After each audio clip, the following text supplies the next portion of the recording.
आए हुए सभी दर्शकों का मैं हार्दिक स्वागत करती हूँ। परिचय थिएटर आज एक बार फिर आप सबके समक्ष एक और खूबसूरत पेशकश लिए हाजिर है, जिसका नाम है कोर्ट मार्शल।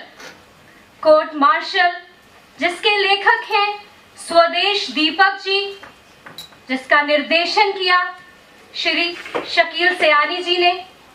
मैं आप लोगों का ज्यादा वक्त From battling wars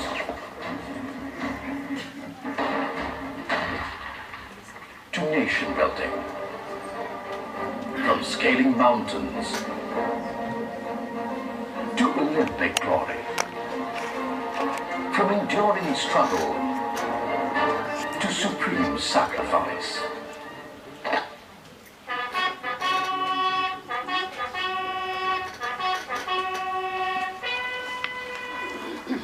With an indomitable will, our soldiers lay down their lives.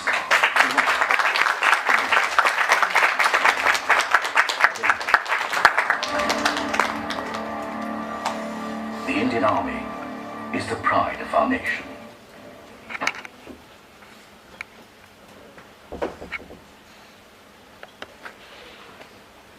मेरा नाम कर्नल सूरज सिंह है, presiding officer of this general court martial.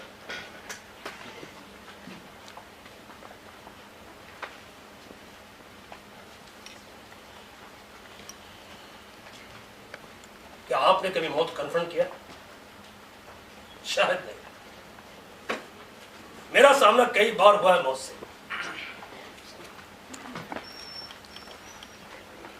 जंग के मैदान में भी और कोर्ट मार्शल के कमरे में भी। सामने खड़ी मौत के मार देने वाले वो लम्हे, वो मोमेंट्स जो कभी खून जमा देते हैं और कभी खून में आग लगा देते हैं सिर से पैर तक।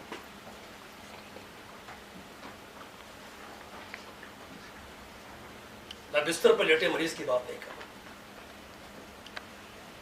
एक घातक छलांग लगाने को तैयार उस मौत की बात कह रहा हूं जो साफ देती है, चाहे एक मोमेंट के लिए मारने और मरने वाले की आंखों में, दोनों की आंखों में। मैंने बहुत लोगों की जान ली, मौत के घाट उतारा है, युद्ध में भी और कोर्ट मार्शल में। लेकिन ना कभी मेरा खून जमा और ना ही कभी उसमें आग लगी। शायद उन क्षणों में मेरी आत्मा में मेरे पूर्वज आ बैठते जो सदियों से मौत से खेलते रहते। The dealers in death.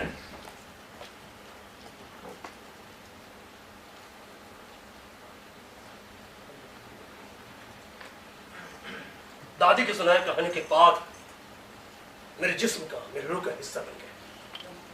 हाथों में लपलपाती तलवारें लिए मैदानों, रेगिस्तान और पहाड़ों पर दिन रात दौड़ते घोड़सवार। The riders of death. जलती रेत पर अंदरगति से दौड़ते घोड़े और खच की आवाज से जिस्म को चीरती फाड़ती तलवारें और रेत में जज्ब होता खून।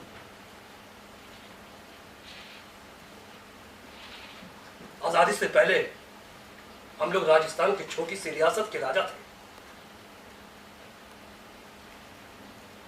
दादी सुनाती थी दादा की कहानियां, एक डाकू राजा की कहानियां। किधर की बात नहीं करता, क्योंकि वो घोड़े पर सवार होकर आदमी को नहीं मारते थे, पोलो ग्राउंड में गेंद को मारते थे। और मां की बात भी नहीं कर रहा हूं, क्योंकि वो भी इस युग की है, कोका कोला प्रोडक्ट।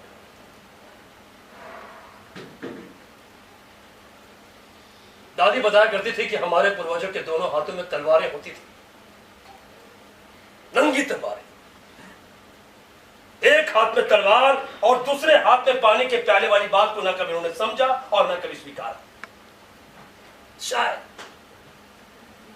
शायद हमारे वंश वालों ने दया और क्षमा शब्द पोंछ कर मिटा दिए थे,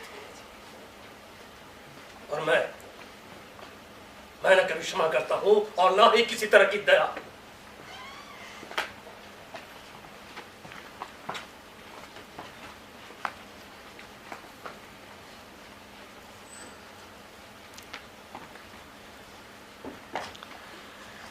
पिछले युद्ध की याद आती है, जिसको सनसनाने बीमारियां। बच गया, सिर्फ 3 सैनिकों के साथ दुश्मन की चौकी पर धावा बोल दिया था। मेरे यूनिट के गोरखा सैनिकों की खुखरियां खपत खपत दुश्मन के सिर काटती खुखरियां। गले में लटकती ग्रेनेडों की माला से एक एक ग्रेनेड उतर कर फेंकता मैं। कैप्टन सूरत से, हाँ, उन दिनों में कैप्टन था। किसी विदेशी पत्रकार ने मेरे फोटो के साथ कैप्शन दिया था, द लायन विद ग्रेनेड्स। पीठ पीछे से ना मुझे लोग ग्रेनेड सिंह कहते हैं। दुश्मन चौकी के सैनिकों की आंखों में मौत देखने के वो लम्हे, जानलेवा खुशी के वो लम्हे, मौत के उन लम्हों का आनंद लिया है आपने कभी? शायद नहीं लिया। हम लोगों के जीवन में ऐसे मोमेंट्स जंग के मैदान में भी आते हैं और कोर्ट मार्शल के कमरे में भी, लेकिन सूरत सिंह के खिलाफ आज तक कोई भी किसी तरह का चक्रव्यूह नहीं बना पाया, ना युद्ध में और ना ही कोर्ट मार्शल में, क्योंकि मुझे चक्रव्यूह में प्रवेश करने और बाहर निकलने की रणनीति अच्छी तरह से आती है।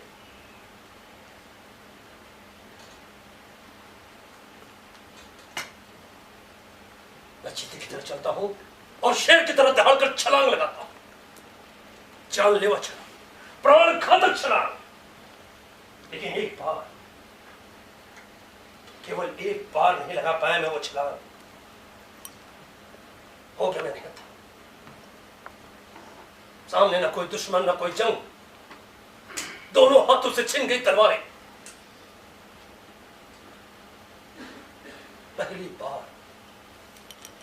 पहली बार दादी के सुनाए किस्से छूटे पड़ गए, बिल्कुल छूटे। पहली बार इस दिल दहला देने वाले सत्य का पता चला कि जब हम किसी की जान लेते हैं तो हमारे प्राणों का हिस्सा भी मर जाता है मरने वालों के साथ। सच का केवल उतना होता है जितना समझ आए, दिखाई दे। नहीं, सच हथेली पर उगाया अंगारा होता है, धधकता अंगारा। आपने कभी पकड़ा इस अंगारे को? शायद नहीं। मैंने, कर्नल सूरत सिंह ने पकड़ा इस अंगारे को एक बार, केवल एक बार।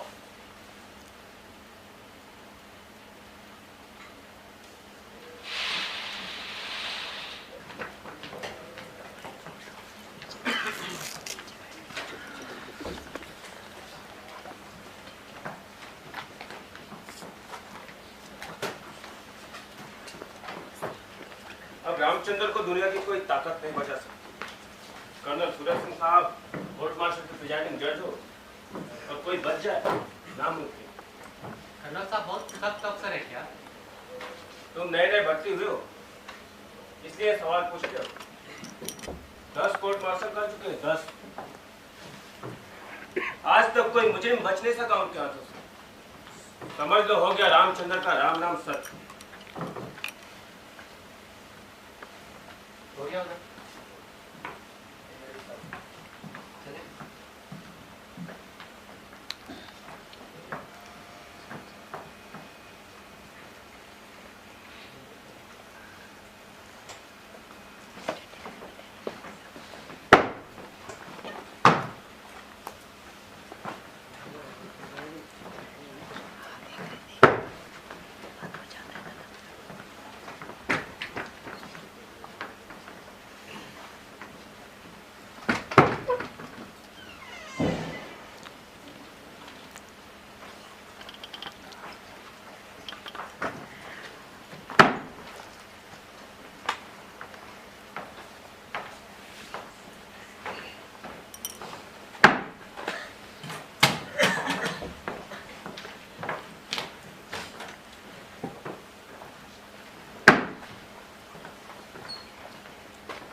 बैठ जाओ।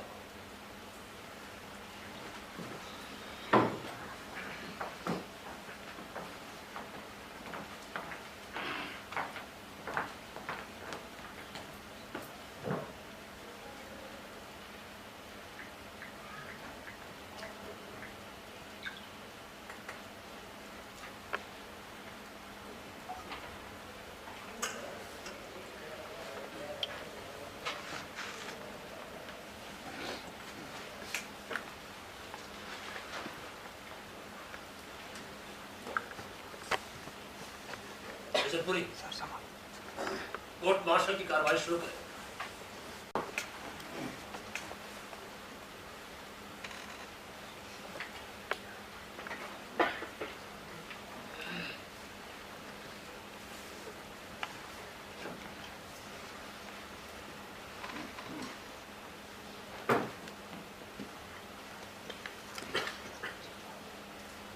जून की रात को जवान रामचंद्र गार्ड ड्यूटी पर था।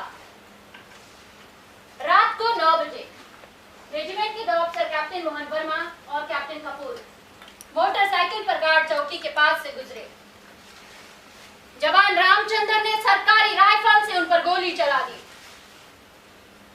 कैप्टन मोहन वर्मा की हादसे की जगह पर ही मौत हो गई और कैप्टन कपूर गंभीर रूप से घायल हो गया।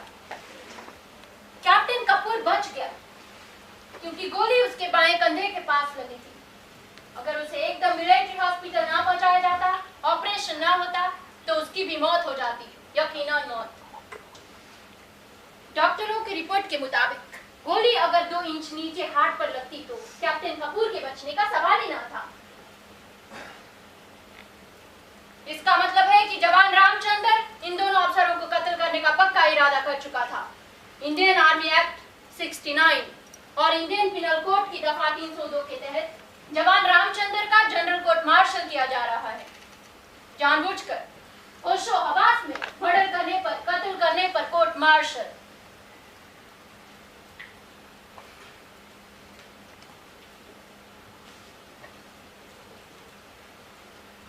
ये जनरल कोर्ट मार्शल जानबूझकर होशो हवास में कैप्टन वर्मा की हत्या और कैप्टन कपूर पर कातराना हमला करने की वजह से किया जा रहा है। क्या तुम अपना जुर्म इकबाल करते हो? How do you please, guilty और नॉट गिल्टी? Sir, sir. बैठ जाओ जवान रामचंद्र। मेजर पुरी, पहला गवाह पेश किया जाए।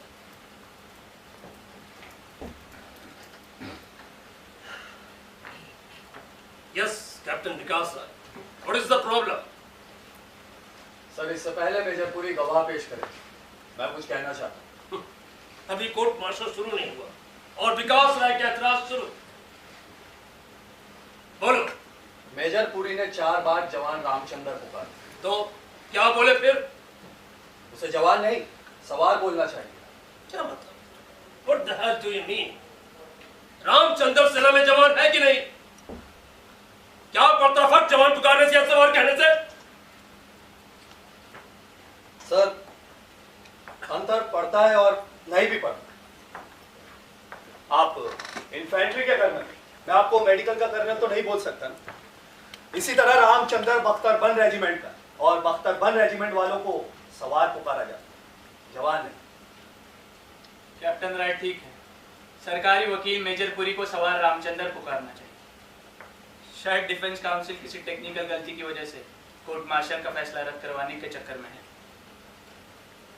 सेना के कानून विभाग ने आप जैसे सीनियर अफसर को सलाहकार, जज, एडवोकेट बनाकर भेजा है। आपके होते हुए गलती क्यों कर हो सकती है भला? जीवन और मृत्यु के निर्णय तकनीकी आधार पर जो सच है उस पर हो, और सच हमेशा अपने आप बोलता है। कभी भी झूठ की घुमावदार गलियों में रास्ता नहीं बढ़े, बिल्कुल नहीं बढ़े। कैप्टन राय, उतना ही बात करो। इसका इस कोर्ट मार्शल से वास्ता है जो जवान रामचंद्र पर चल रहा है। मेरा मतलब सवार रामचंद्र पर चल रहा है। कैप्टन राय और बाकी लोग भी कान खोलकर सुन ले, ये कोर्ट मार्शल है, कोई हिंदी फिल्म नहीं। फिजूल के 2 पेचों और एतराजों से कोर्ट का वक्त जाया करने की किसी को भी इजाजत नहीं है।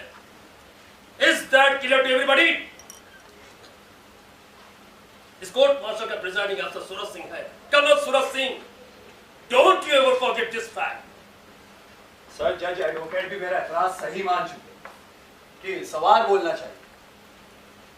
मुझे दुख है कि आप मेरे सही एतराज को वक्त जाया करना समझते। अगर आपको यही लगता है कि मैं फालतू बातों पर एतराज करता हूँ तो आप किसी और को बचाओ वकील लगा लें, मैं दिल्ली वापस चला जाऊंगा। डोंट थ्रेटन मी। सबको पता है कि कत्ल रामचंद्र ने किया है। अखबारों में यह खबर छप चुकी है। रामचंद्र ने अपने जुर्म का इकबाल कर लिया है। मैं जानता हूं, तुम जानते हो, कोर्ट में बैठे सब लोग जानते हैं कि मर्डर किसने किया है। यह ट्रायल रामचंद्र का है कि नहीं? चाहे उसे जवान पुकारा जाए, चाहे सवाल रामचंद्र। आपने सुनवाई से पहले ही ये निर्णय ले लिया कि खूनी कौन है, फिर ये कोर्ट मार्शल क्यों? इस फार्स की, इस ढकोसले की क्या जरूरत? अगर आप चाहें तो केस लड़ने से लिखकर इनकार कर दो, क्योंकि कोर्ट तो पहले ही फैसला ले चुकी।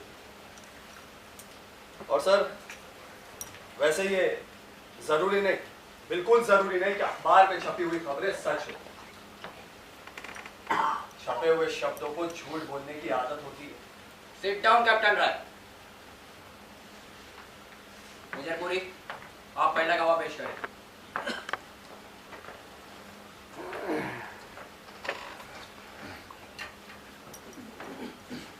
इस मुकदमे के पहले गवाह है रेजिमेंट के सूबेदार बलवान सिंह।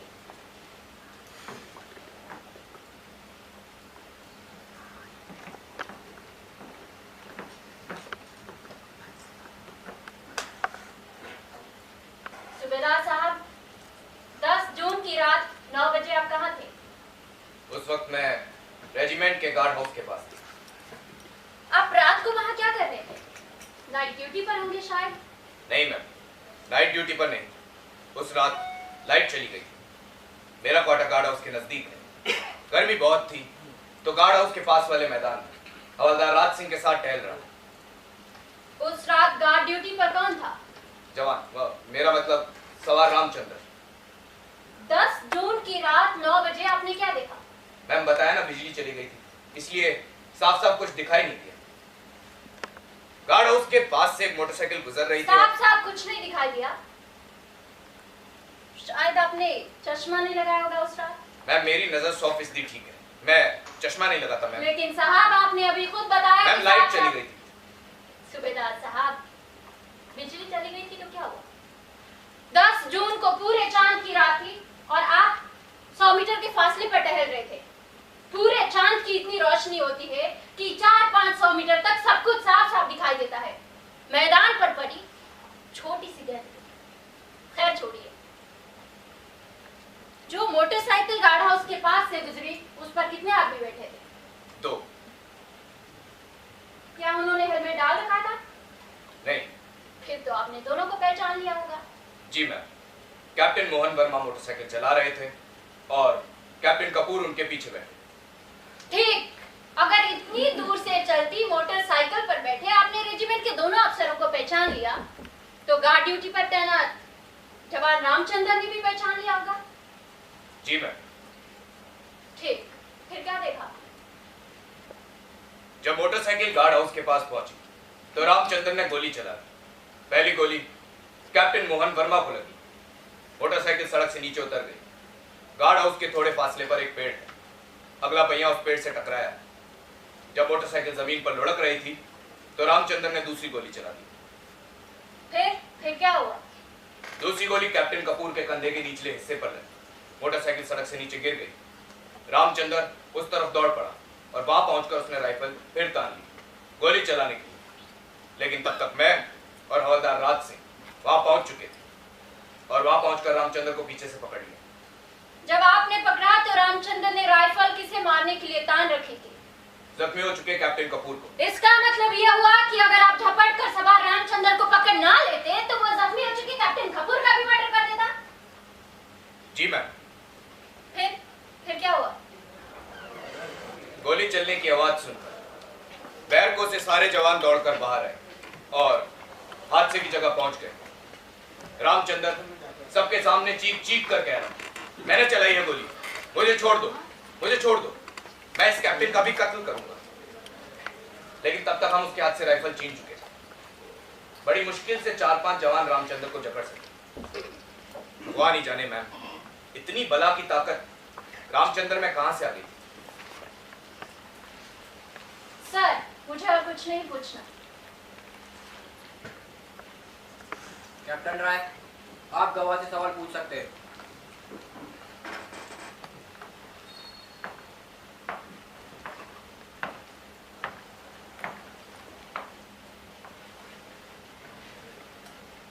सूबेदार साहब, आप रामचंद्र को कब से जानते हैं? सर, पिछले 3 साल से ट्रेनिंग सेंटर से रामचंद्र की पोस्टिंग हमारी रेजिमेंट में हुई थी। इन 3 सालों में रामचंद्र की कभी किसी के साथ मारपीट हुई? कभी किसी ने उसके खिलाफ शिकायत या कोई रिपोर्ट की? नहीं सर, मारपीट तो दूर, रामचंद्र की किसी से बहस तक नहीं हुई। बहुत ही गऊ आदमी है सर। कोई भी ड्यूटी आपने अथवा किसी और अफसर ने दी, उसे करने में रामचंद्र ने कभी लापरवाही या आनाकानी की? नहीं, बिल्कुल नहीं। रामचंद्र हमेशा अपनी ड्यूटी मुस्तैदी से करते हुए हैं। उसके खिलाफ आज तक कोई शिकायत नहीं हुई। कैप्टन मोहन वर्मा जो मर चुके, या कैप्टन कपूर, इन दोनों ने कभी रामचंद्र के खिलाफ कोई शिकायत की, कभी कोई एक्शन लिया, कोई सजा दी? No sir. फिर रामचंद्र ने कैप्टन मोहन वर्मा की हत्या क्यों? कैप्टन कपूर पर जानलेवा हमला क्यों किया? मैं क्या जानूं साहब, जो देखा आपको बता दिया है। सूबेदार साहब, सच केवल उतना नहीं होता जितना हमें दिखाई दे। सच का केवल एक हिस्सा हम अपनी आंखों से देखते और उसे पूरा का पूरा सच मानने की गलती कर बैठे। और फिर ये कहां जरूरी आप हम जो देखें वो सच ही हो? नहीं सर, आंखों देखी बात हमेशा सच होती है। अच्छा, आप जिस जगह खड़े हैं, क्या वो हिल रही, घूम रही? नहीं। क्या ये कोर्ट रूम हिल रहा है, घूम रहा है? नहीं। आप आपकी आंखों देखी बात कर रहे हैं ना, और आपके आंखों देखी बात तो गलत, बिल्कुल गलत। इतना तो आप भी जानते होंगे कि पृथ्वी घूमती रहती है, अपनी दूरी पर भी और सूरज के चारों तरफ। आपके ना देखने से सच झूठ तो नहीं बन सकता ना? जमीन घूमने से इस मुकदमे का क्या मतलब? कैप्टन राय जानबूझकर गवाह को कंफ्यूज करने की कोशिश कर रहे हैं। उसे सिर्फ वही सवाल पूछने का हक है जो इस ट्रायल से जुड़े हैं। मेजर पुलिस राइट कैप्टन राय, जो सवाल पूछ रहे हैं उसका स्कोर्ट मार्शल से कोई वास्ता है? मैं सबको पहले ही वार्न कर चुका हूं, किसी को भी कोर्ट का टाइम वेस्ट करने की इजाजत नहीं है। समय तो सचमुच बहुत कीमती होता है, किसी के प्राणों से ज्यादा कीमती। इस कोर्ट की चिंता सही है कि समय नष्ट नहीं होना चाहिए, चाहे कोई फांसी क्यों ना चढ़ जाए। समय और सत्य हमेशा विपरीत दिशाओं में चलते। सत्य क्या है, इसका निर्णय हमेशा भविष्य करता है। Truth is always the child of future. मैं तो ये बताने और समझाने की कोशिश कर रहा था कि सच न इतना छोटा होता है और ना ही इतना आसान कि उसे आसानी से आंखों से देखकर समझ सके। गवाह से कुछ और पूछना है तो पूछ। सूबेदार साहब, जिस रात ये हादसा हुआ उस रात गुप्त संकेत शब्द क्या था? क्या था सर? मेरा मतलब है पासवर्ड। मैं कैप्टन राय को सलाह दूंगा कि इतनी मुश्किल हिंदी ना बोले जिसका मतलब अंग्रेजी में बताना पड़े। हाँ तो साहब, पासवर्ड क्या? सर, मुझे याद नहीं, इजाजत हो तो रेजिमेंट के क्लर्क से पूछकर बताऊं। कोई बात नहीं साहब, प्रत्येक रात नया पासवर्ड होता है। अब इतने महीनों पुराना पासवर्ड भूलना कोई बड़ी बात नहीं। आप कहे तो मैं याद दिला दूं। उस पूरे चांद की रात का पासवर्ड था काला चांद। आप चाहे तो रेजिमेंट के क्लर्क से पूछ सकते हैं। ठीक, उस रात पासवर्ड काला चांद था। सूबेदार साहब, हत्या की रात वाली हर बात आपको याद रखनी चाहिए थी। कंटिन्यू कैप्टन राय। सूबेदार साहब, ये बात तय हो चुकी कि आपने इतनी दूर से बुलेट मोटरसाइकिल पर बैठे रेजिमेंट के दोनों अफसरों को पहचान लिया, तो गार्ड ड्यूटी पर तैनात रामचंद्र ने भी पहचान लिया होगा कि वो दोनों उसी की रेजिमेंट के अफसर हैं। जी सर, यही बात तो मैं आपको कह रहा हूं। और यही बात तो सच है। और हम सबने यहाँ शपथ ली है सच बोलने की। क्या आपने जवानों को हिदायत दे रखी कि अफसर को पहचान लेने पर पासवर्ड ना पूछा जाए? सर, मैं कौन होता हूं ऐसी हिदायत देने वाला? गार्ड हर हालत में रोकेगा, पासवर्ड पूछेगा। मेरी 20 साल की सर्विस है, इतनी सी बात का पता नहीं है? पता है, आपको पता है। मैं जानता हूं कि आप ऐसी गलत हिदायत दे ही नहीं सकते, बिल्कुल। उस रात को जब कैप्टन मोहन वर्मा और कैप्टन कपूर अपनी बुलेट मोटरसाइकिल पर गार्ड चौकी के पास से गुजरे, तो क्या रामचंद्र ने उन्हें चैलेंज किया? हम कौन है कहकर ललकारा था? नहीं सर, मैं सब कुछ अपनी आंखों से साफ देख रहा था। अगर रामचंद्र मैं देखने की नहीं, सुनने की बात कर रहा हूं, सुनने की। क्या रामचंद्र ने थम कौन है ललकारा था? मैंने नहीं सुना, कैसे कह दूं कि ललकारा था?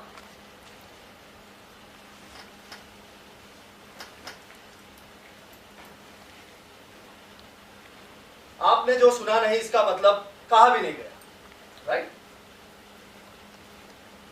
इस 15 अगस्त को क्या आप दिल्ली में थे?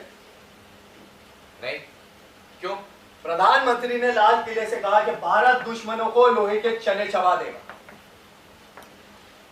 आप तो थे नहीं वहां पर, आपने खुद अपने कानों से सुना नहीं। इसका मतलब हुआ कि प्रधानमंत्री ने ऐसा कुछ कहा ही नहीं, तो क्या आपने जो नहीं सुना? सर, मैं सब कुछ अपनी आंखों से साफ देख रहा आवाज सुनी जाती है, देखी नहीं जाती। आप घटनास्थल से लगभग 500 मीटर के फासले पर टहल रहे थे, बुलेट मोटरसाइकिल चल रही थी और इतनी दूर से आप बुलेट मोटरसाइकिल के शोर में रामचंद्र की ललकार सुनी नहीं सकते थे। सर, मैं 100 मीटर मेजर पुरी ने कहा और मान गए आपकी 100 मीटर के फासले पर टहल रहे थे।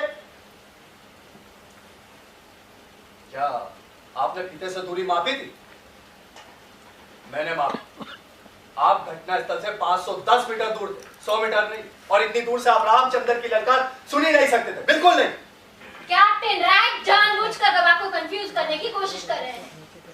एक सवाल सिर्फ एक बार पूछा जा सकता है और वो खुद मान चुका है कि मोटरसाइकिल पर बैठे दोनों अफसरों को रामचंद्र ने भी पहचान लिया था। फिर थम कौन है की बात को बार बार पूछने का मतलब है मेजर पुरी। और आप कौन होती मुझे सवाल पूछने से रोकने वाले? यह प्रिजाइडिंग अफसर को, आपको नहीं। सवाल पूछा जाएगा।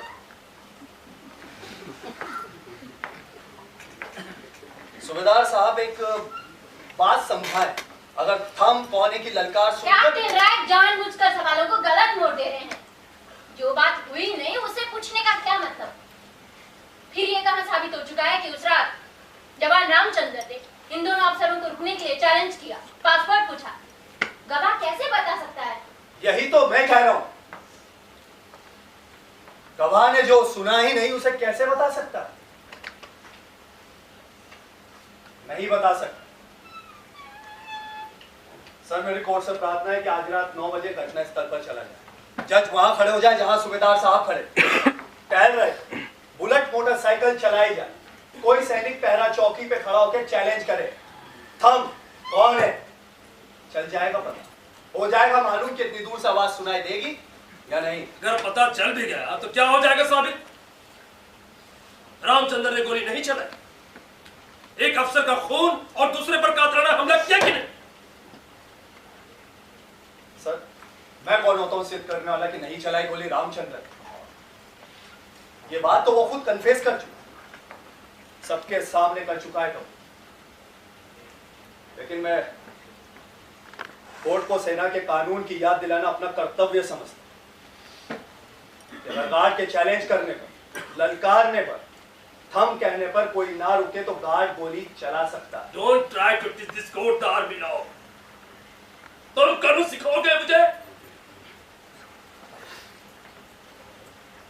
इस कोर्ट में दबाव सिखाने कुछ नहीं होगा। क्या सलाह दिया मुझे लिखकर? ऊंची आवाज में बताएं।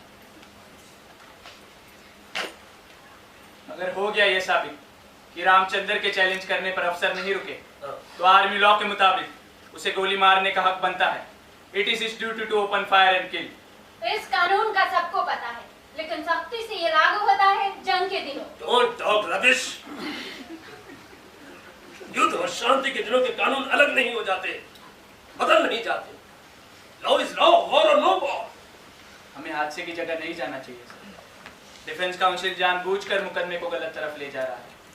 जब रामचंद्र खुद मान चुका है कि उसने मर्डर किया है, पूरे होशो हवास में किया है, तो फिर चैलेंज करने या न करने वाली बात को इतनी इंपॉर्टेंस देने का मतलब? लेकिन क्यों न जाए हादसे की जगह पर?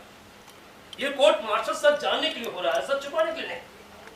कोर्ट जाएगा हादसे की जगह पर, हर हालत में जाएगा। तो रामचंद्र भी बरी हो जाएगा, हर हालत में बरी। अगर हो गया ये साबित कि उसके चैलेंज करने पर अफसर नहीं रुके, पासवर्ड नहीं बताया, आइडेंटिटी कार्ड नहीं दिखाया। मिस्टर जज एडवोकेट, कब ले लिया फैसला इस कोर्ट ने कि रामचंद्र को चलाना है फांसी पर? लेकिन सर, लेकिन क्या? कौन है इस कोर्ट मार्शल का प्रिजाइडिंग जज? मैं या आप?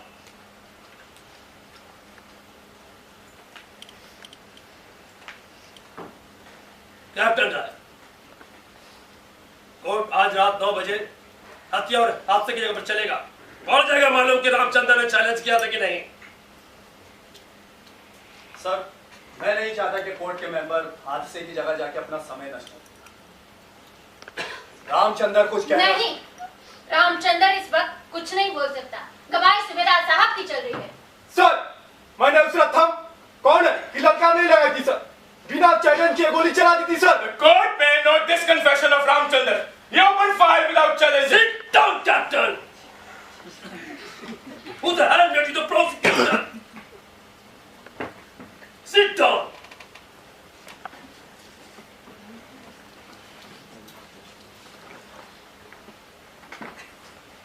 कैप्टन बीडी कपूर, आपको इतनी जल्दी क्यों पड़ी है रामचंद्र को फांसी पर चढ़ाने? गवाही तो आपकी भी होनी, नंबर आपका भी लगेगा और जरूर लगेगा।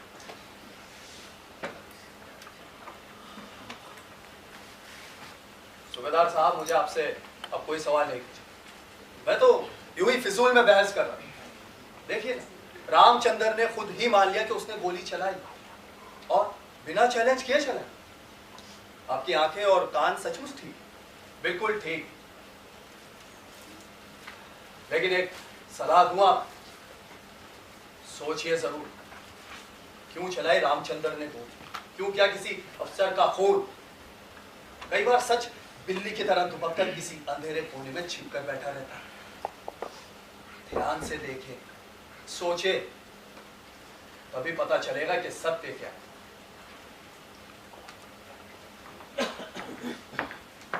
5 मिनट का ब्रेक, आप लोग बाहर जा सकते हैं। कैप्टन राय, तुम यहीं रुको।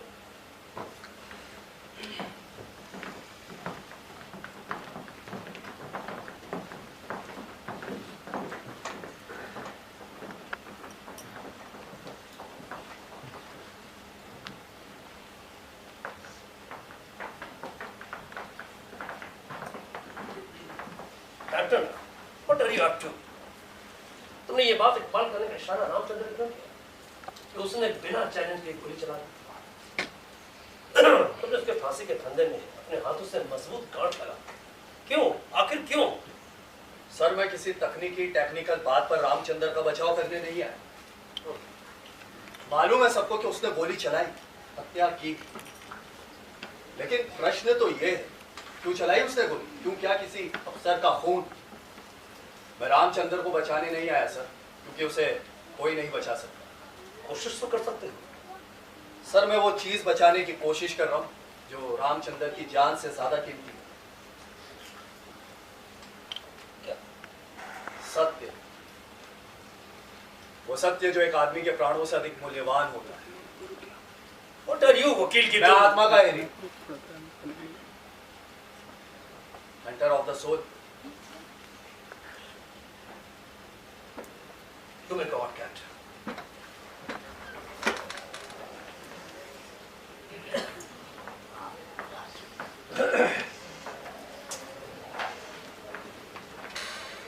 It doesn't speak our language. आत्मा का Ehri, hunter of the soul. What the hell does it mean? हमें कैप्टन राय से होशियार रहना चाहिए। वो भाषा का इस्तेमाल हथियार की तरह करता है। मेरा ख्याल है आर्मी हेडक्वार्टर के लॉ डिपार्टमेंट ने विकास राय को सोच समझकर इस कोर्ट मार्शल में भेजा है। आजादी के बाद यह ऐसी पहली घटना है कि कोई जवान किसी अफसर का खून कर दे। जनरल पुरी की केस की याद है ना? उम्र कैद की सजा हुई थी। राय उस कोर्ट मार्शल में सरकारी वकील था मेरे खिलाफ। उस जनरल को स्पाइंग के केस में उम्र कैद की सजा उसने ही दिलवाई थी। वो हमेशा सच जान लेता है। हर हालत में जान के बनाए गए कानूनी चक्रव्यूह से कोई भी बाहर नहीं निकल सका। Yes, he is the hunter of the soul. लेकिन इस कोर्ट मार्शल में तो वो डिफेंस काउंसिल है, कैसे बचाएगा रामचंद्र को? खुद तो कबूल करवा दिया कि बिना चैलेंज के गोली चला दी थी। सवाल ये नहीं कि वो रामचंद्र को कैसे बचाएगा, सवाल तो ये है कि और किस किस को मरवाएगा। एक बात जरूर है, हमेशा मुस्कुराता रहता है। He does not lose his cool. हाँ, एक स्माइलिंग टाइगर, झाड़ी के पीछे छिपा बैठा बाघ, जब शिकार को अपने घेरे में आया देखता है तो हमेशा मुस्कुराता है। उसे मालूम होता है कि उसके छलांग से शिकार नहीं बच सकता, बिल्कुल नहीं बच सकता। एक स्माइलिंग टाइगर। सर, हम 2 मिनट बाहर जाए।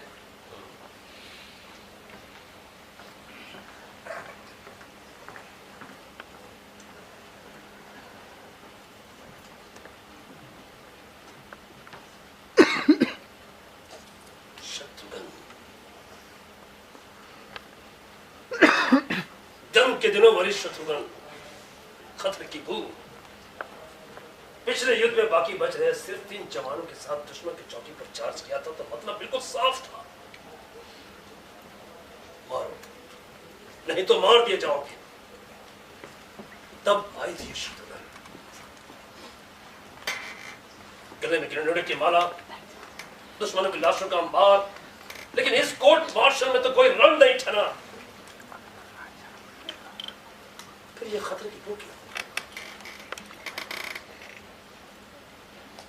क्या कैप्टन राय शत्रु? नहीं, लेकिन दुश्मन है जरूर कहीं ना कहीं। खतरे की बू है तो दुश्मन भी जरूर है, लेकिन बच सका है कोई दुश्मन आज तक कर्नल सूरज सिंह के हाथों से? नहीं, कभी नहीं।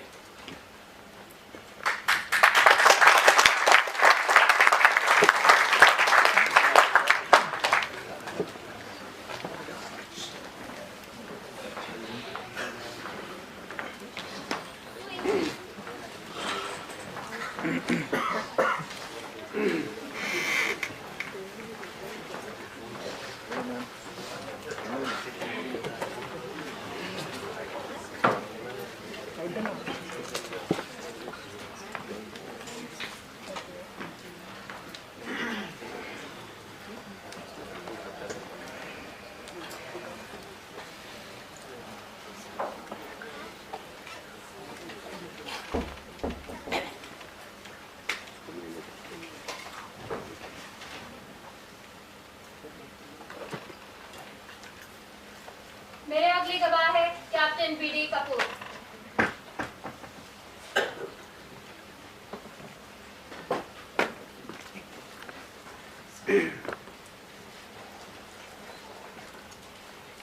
कैप्टन कपूर, क्या आपने कभी सवार रामचंद्र के खिलाफ कभी कोई किसी तरह का एक्शन लिया? No ma'am. क्या कभी सवार रामचंद्र ने आपके खिलाफ कोई शिकायत की? नो। जिस रात ये हत्या वाला हादसा हुआ, क्या रामचंद्र ने आपको ललकारा, चैलेंज किया? No, he opened fire without challenge. Sir, मुझे और कुछ नहीं पूछना।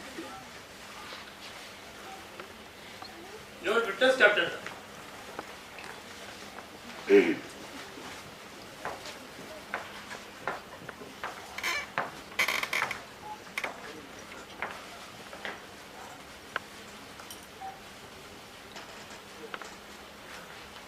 सर, मुझे इस वक्त कैप्टन कपूर से कोई सवाल नहीं पूछना। इन्हें फिर से बुलाने की इजाजत दी जाए।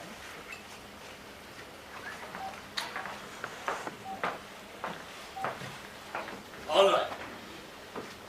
Major Puri, all your next witness. अब मेरे गवाह है रेजिमेंट के डॉक्टर कैप्टन गुप्ता।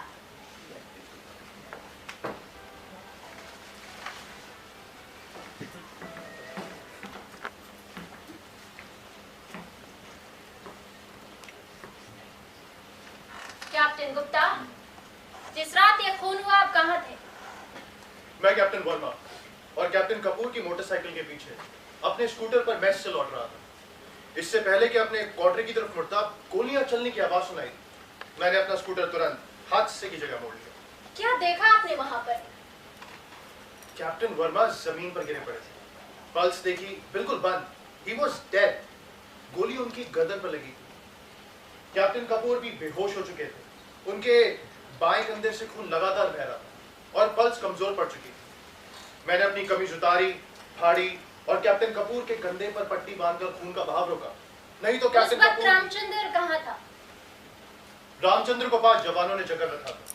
वो बार बार उनसे छूटने की कोशिश कर रहा था और चिल्ला रहा था कि छोड़ दो मुझे, मैं कैप्टन कपूर का भी कत्ल कर दूंगा, छोड़ दो मुझे। इसके बाद क्या हुआ?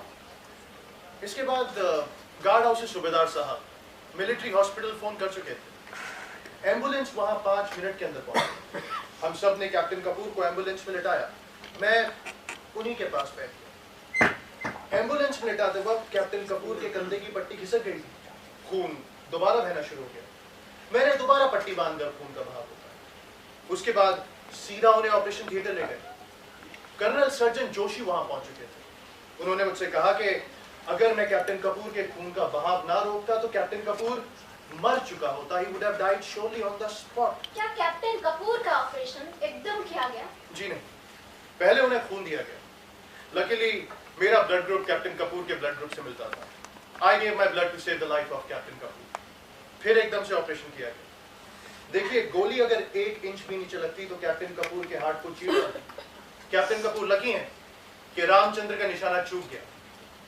वैसे कर्नल जोशी ने मेरा नाम आर्मी हेडक्वार्टर्स में रेकमेंड किया है साइटेशन के लिए, you know, for rising to the occasion at once and saving the life of a brother officer. Thanks captain Gupta.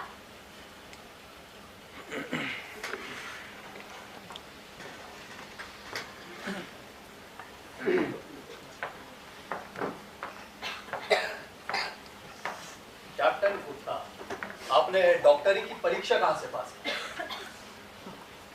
Armed forces medical college Pune से। I am a gold medalist. Great, congrats. हत्या वाली रात आपने खुद अपने कानों से सुना कि रामचंद्र चीख चीख कर कहना, मुझे छोड़ दो, मैं कैप्टन कपूर का भी कत्ल कर दूंगा। Yes, of course. I heard it with my own ears. Good. लेकिन ऐसा वो क्यों कह रहा? क्या उस रात वो पागल हो गया था? Captain Rai, well, it's just a figure of speech. पागल और गुस्से से पागल हुए इंसान में जमीन आसमान का फर्क होता है। उस दिन रामचंद्र के सर पर खून सवार था और वो गुस्से में पागल हो गया था। Captain Rai, don't be mistaken that you can trap me. I am not Subedar Balwan Singh. Great. Congrats. मेरी जगह वकील तो आपको होना चाहिए। आज से 5 महीने पहले रामचंद्र को सैनिक अस्पताल में क्यों भर्ती कराया गया था? रामचंद्र को टाइफाइड हुआ था। मैंने खुद उसे मिलिट्री हॉस्पिटल रेफर किया। आपको कैसे पता चला कि उसे टाइफाइड था? क्या उसने बीमार होने की रिपोर्ट लिखाई? जी नहीं, उसने सिक रिपोर्ट नहीं की। उस दिन हमारे रेजिमेंट का एयरफोर्स वालों से हॉकी मैच था। मैच शुरू होने के 10 मिनट बाद ही रामचंद्र ग्राउंड पर गिर गया और बेहोश हो गया। मेरा मतलब है, कितना बुखार था उसे? 104 से ऊपर। मैंने खुद मिलिट्री हॉस्पिटल फोन करके एम्बुलेंस मंगवाई थी। मैंने टाइफाइड लिखा था। हॉस्पिटल में टेस्ट के बाद मेरा डायग्नोसिस भी कंफर्म हो गया। Great, congrats. आपकी बताई बीमारी कैसे गलत निकल सकती? आपको पूना मेडिकल कॉलेज से स्वर्ण पदक मिला है आखिर। अच्छा, आप तो इतने ग्रेट डॉक्टर हैं। हॉकी मैच 4 बजे शुरू हुआ और 10 मिनट बाद ही रामचंद्र बेहोश होकर गिर गया। क्या 10 मिनट में 104 बुखार चढ़ सकता है? जी नहीं। देखिए, टाइफाइड एकदम नहीं चढ़ता मलेरिया की तरह। रामचंद्र को बेशक मैच शुरू होने से पहले ही बुखार रहा। तो मैच शुरू होने से पहले आपको पता नहीं था कि उसे तेज बुखार है? कैसे होगा पता मुझे? मैच शुरू होने से पहले खिलाड़ियों को थर्मामीटर नहीं लगाया जाता। कैप्टन गुप्ता, आप मेरे सवालों का बिल्कुल बुरा मत मानिए। अब देखिए ना, मुझे डॉक्टरी का ज्ञान जो नहीं, आप देंगे तो हो जाएगा शायद थोड़ा बहुत ज्ञान। आपके कहे अनुसार बिना थर्मामीटर लगाए नहीं पता चल सकता कि कितना बुखार है। जी नहीं। देखिए, पल्स देखकर अंदाजा तो लगाया जा सकता है, लेकिन बुखार कितना है उसके लिए थर्मामीटर लगाना पड़ता है। वाह doctor Gupta, thanks a lot for guiding. अरे डॉक्टर गुप्ता, मुझे आपसे कुछ और सवाल पूछना है। Oh, I thought you were finished. Match वाले दिन सिक रिपोर्ट करने के लिए रामचंद्र को कितने बजे लाया गया था आपके पास? सिक रिपोर्ट करने का टाइम 9 बजे। मैंने ये नहीं पूछा कि सिक रिपोर्ट करने का टाइम क्या था। हवलदार राज सिंह और 2 जवान थाम कर लाए थे रामचंद्र को आपके पास, और घड़ियां उन लोगों ने भी बांध रखी। याद करके बताएं कितने बजे लाया गया था रामचंद्र को आपके पास? मुझे टाइम याद है। कहे तो बुलाओ हवलदार राज सिंह को, करा देगा टाइम याद आपको। मैच से पहले लाए थे या बाद में? कैप्टन जवाब दो, डोंट बी डम।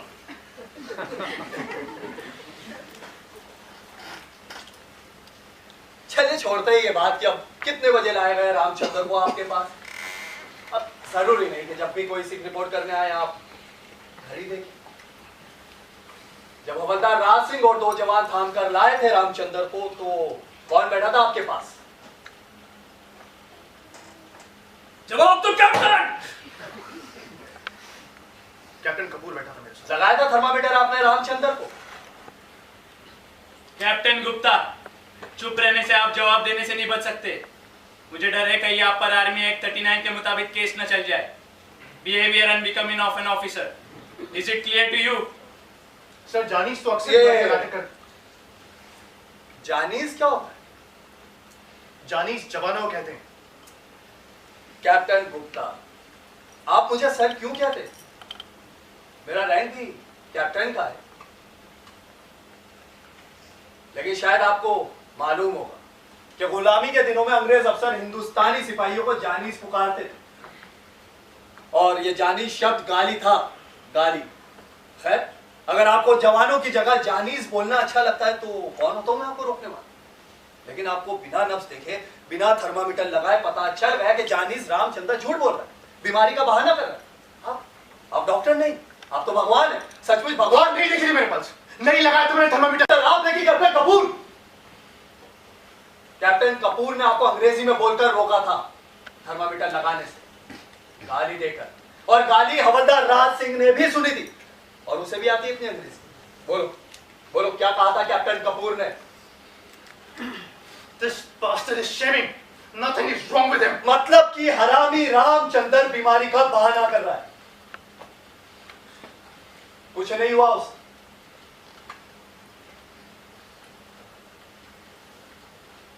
थैंक्स डॉक्टर गुप्ता, आपको पूना मेडिकल कॉलेज से स्वर्ण पदक मिला है, सर्वश्रेष्ठ डॉक्टर होने का। कौन होता हूं मैं आपको यह सलाह देने वाला कि आपको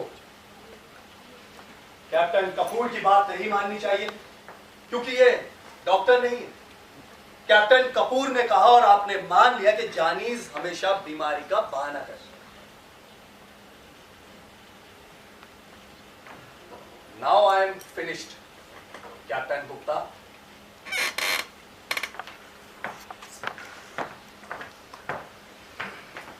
कैप्टन गुप्ता, अपनी जगह वापस जाओ। क्यों खड़े हो अब तक वहां पर? सवाल तो खत्म हो गए? नो, सवाल अभी कहां खत्म है। Come here mister gold medallist.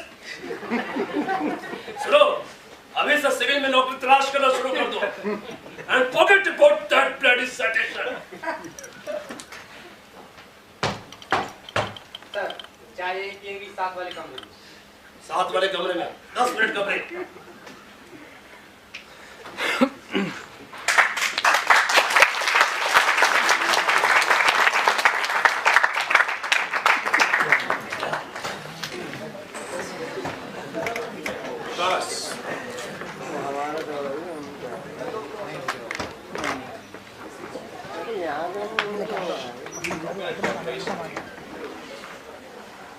मेरा नाम विकास नहीं, विकास है।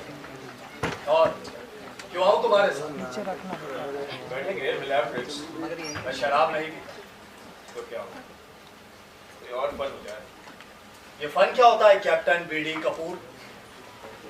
किसी औरत को लाओगे क्या? तुम्हारी पत्नी तो कई महीनों से तुम्हारे साथ नहीं है, कोई और है क्या? कैसे बात कर रहे हो मुझसे?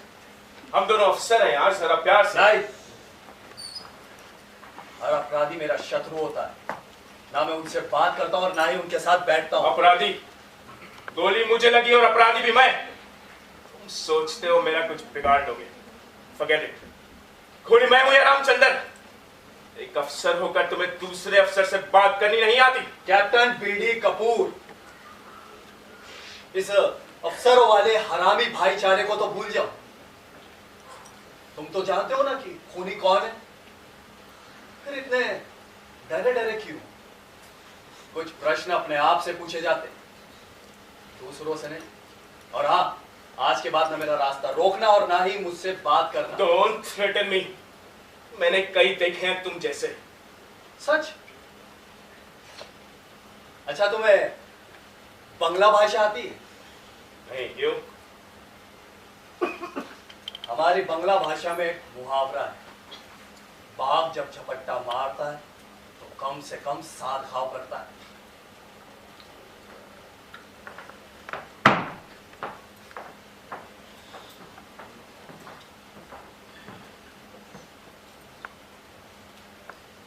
कोई अफसर जब पास से गुजरे तो तुम इसे सलूट नहीं कर सकते?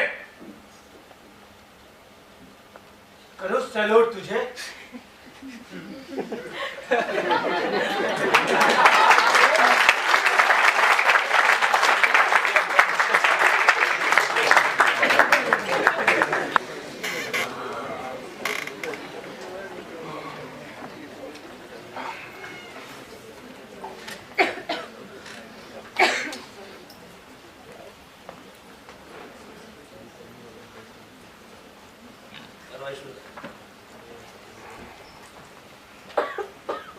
अब रेजिमेंट के commanding officer lieutenant colonel Brajendra Rawat गवाही देंगे।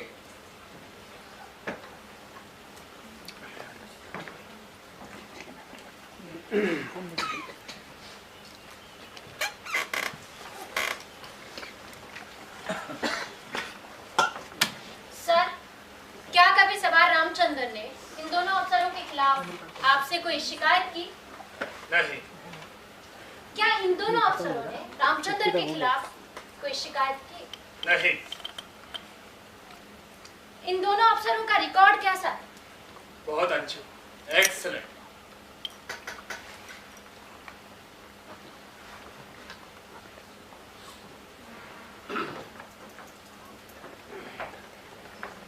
सर, आपने अभी बताया कि रामचंद्र की इन दोनों अफसरों से कोई दुश्मनी नहीं, फिर उसने उन पर गोली क्यों चला? क्या उस रात वो पागल हो गया? कैप्टन राय ये सवाल नहीं पूछ सकता अगर वो इंसानिटी प्ली लेना चाहता है। मैंने कब की बात अस्थायी पागलपन की? इंसानिटी प्ली लेनी होगी तो आप लेंगे, मैं नहीं।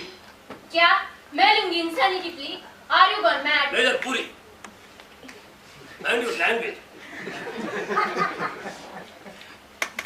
रामचंद्र का मेडिकल रिपोर्ट मार्शल शुरू होने से पहले हो चुका है। कैप्टन राय को बट्टों के बीच में। लेकिन सर, लेकिन क्या? Sit down. Continue captain.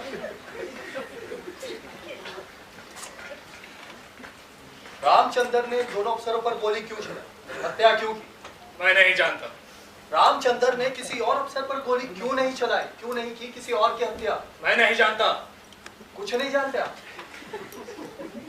आश्चर्य, बड़े ही मासूम संसार में जी रहे हैं आप। भाई, What do you mean, captain? क्या तुम मुझे ब्लेम करने की कोशिश कर रहे हो?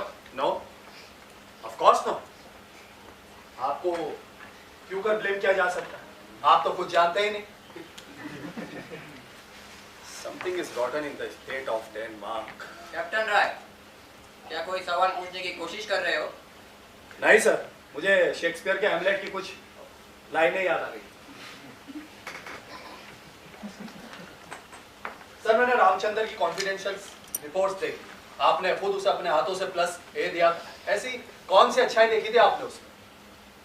रामचंद्र रेजिमेंट के सबसे चुस्त जवानों में अपनी ड्यूटी का पक्का, ईमानदार, an ideal soldier.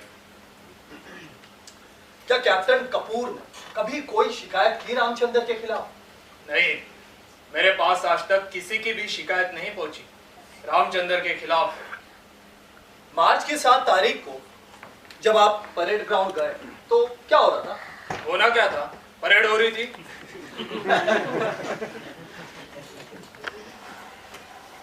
Sorry sir, मैंने सवाल ही गलत है।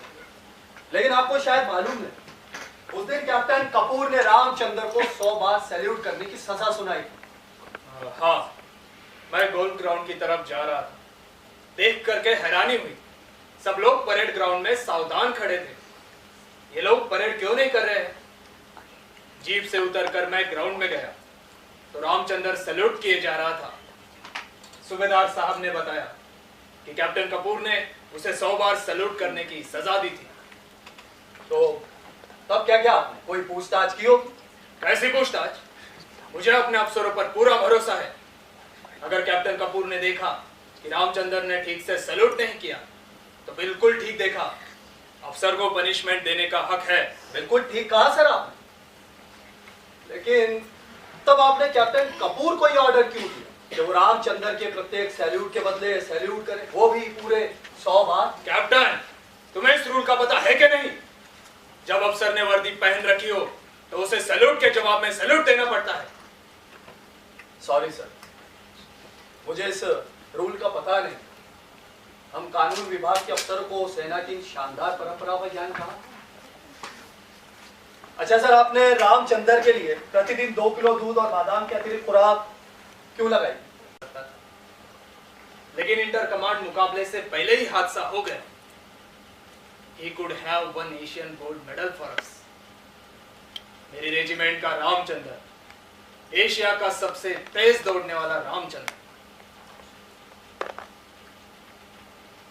अच्छा सर, रामचंद्र से पहले रेजिमेंट की 5000 मीटर की दौड़ का चैंपियन कौन था? क्यों? इस सवाल का क्या मतलब? कर्नल रावत, आप बचाव वकील से बहस नहीं कर सकते, उसके सवाल का जवाब दे। रामचंद्र से पहले कैप्टन कपूर 5000 मीटर की दौड़ का चैंपियन था। कैप्टन कपूर ये दौड़ क्यों आ रहा? मुझे क्या पता?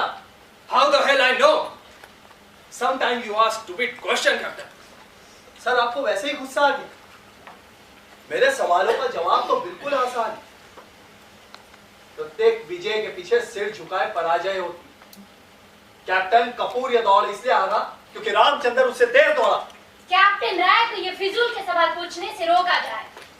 दौड़ में कौन हारा कौन जीता इस बात का इस कोर्ट मार्शल से क्या मतलब है? मतलब है विजयपुरी, आप जानते, कोर्ट में बैठे सब लोग जानते कि मतलब है, लेकिन मानता कोई नहीं। और आप कौन होती मुझे बार बार सवाल पूछने से रोकने वाली? आप तो नहीं है इस कोर्ट मार्शल की प्रिजाइडिंग अफसर। पता नहीं मेरे प्रत्येक प्रश्न पर आप डर क्यों जाती है, परेशान क्यों हो जाती है? कहीं आपके आत्मा के द्वार पर सत्य ने दस्तक देनी शुरू तो नहीं कर दी? आप आत्मा और परमात्मा की बातें खूब कर लेते हैं। कौन सी देवी देवताओं की पूजा करते हैं आप? काली, रक्तपान करती महाकाली। जो पापी है उसका रक्तपान करती काली। हजारों भुजाओं वाली काली। सर, कैप्टन कपूर की पत्नी कहाँ है आजकल? मुझे क्या पता? कपूर से पूछो।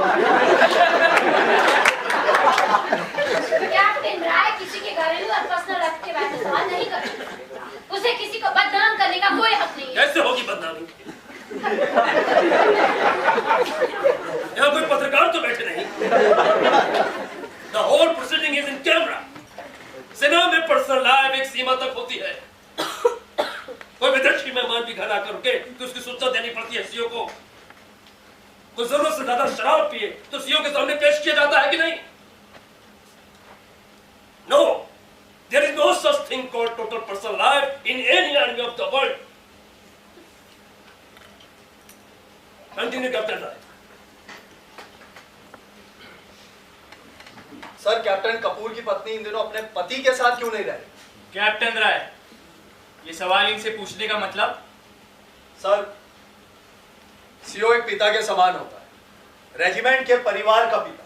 और परिवार में हुई कोई भी घटना कभी भी पर्सनल नहीं हुआ करती।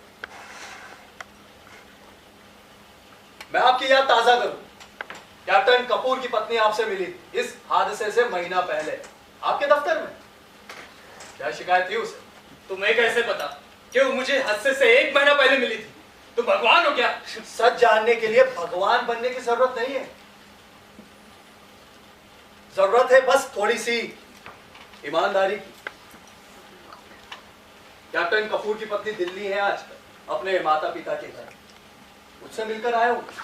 उसने तो मुझे उस प्रार्थना पत्र की प्रति भी दी जो उसने आपको दी।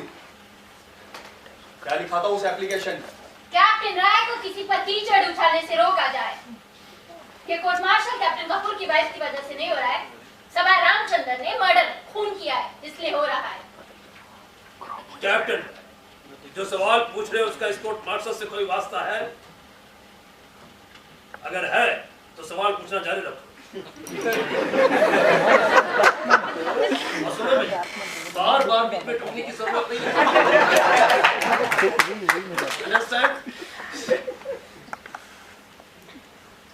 Continue.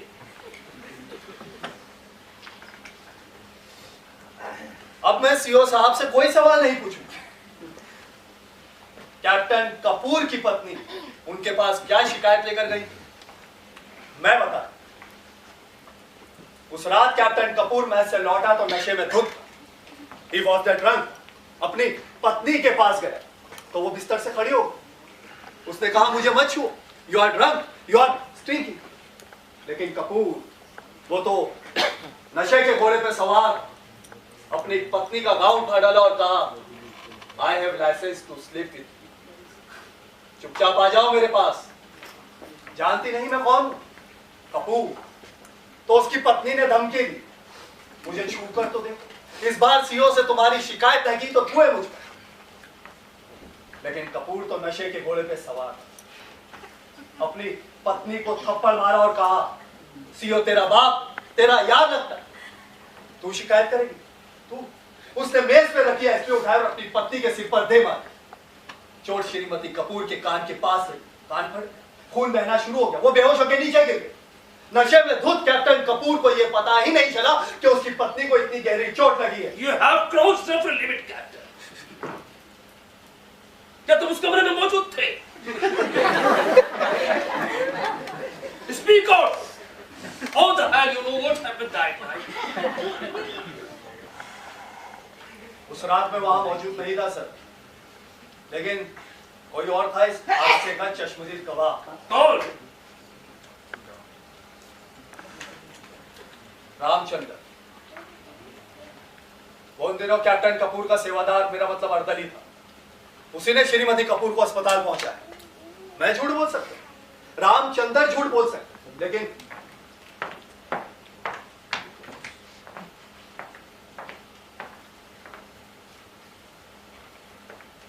ये कागज नहीं, ये उस एप्लीकेशन की फोटोकॉपी जो श्रीमती कपूर ने सीओ साहब को दी।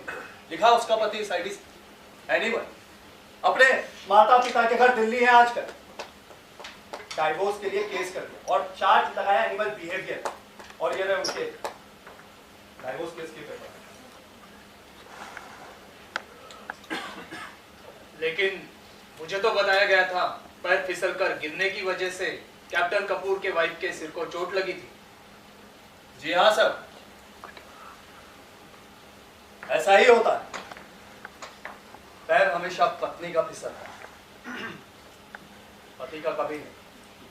घर की आग भी बड़ी सयानी होती है, हमेशा से बहू को लगती है, बेटी को कभी नहीं। लेकिन आपको शायद मालूम नहीं कि अस्पताल के सीओ के आगे श्रीमती कपूर ने क्या स्टेटमेंट दी थी।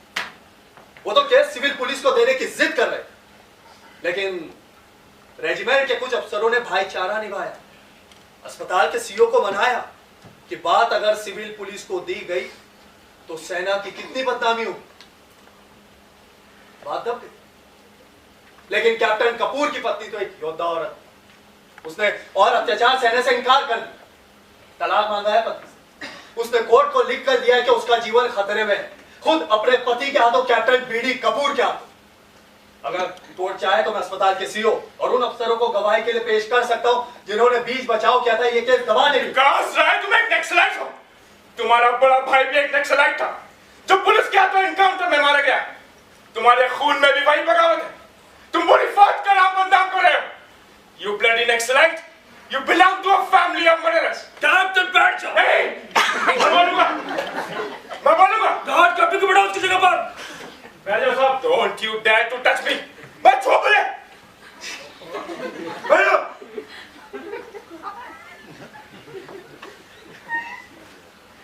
बैठ।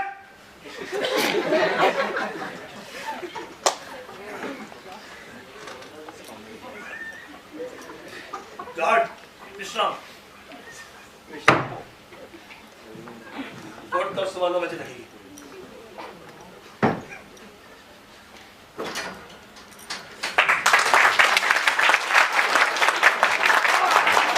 बेहद पसंद आ रहा होगा आपकी तालियां और आपकी हंसी मुस्कुराहट और आपकी दिलचस्पी को देखते हुए मुझे बराबर लग रहा है कि आप बेताबी से इंतजार कर रहे हैं कि सवा रामचंद्र का क्या होगा। तो अभी ये नाटक फिर से शुरू आरंभ करते हैं और इससे पहले परिचय थिएटर नवसर्जन प्रतिष्ठा की चंदूबाई सुरानी जी का हार्दिक स्वागत करते हैं।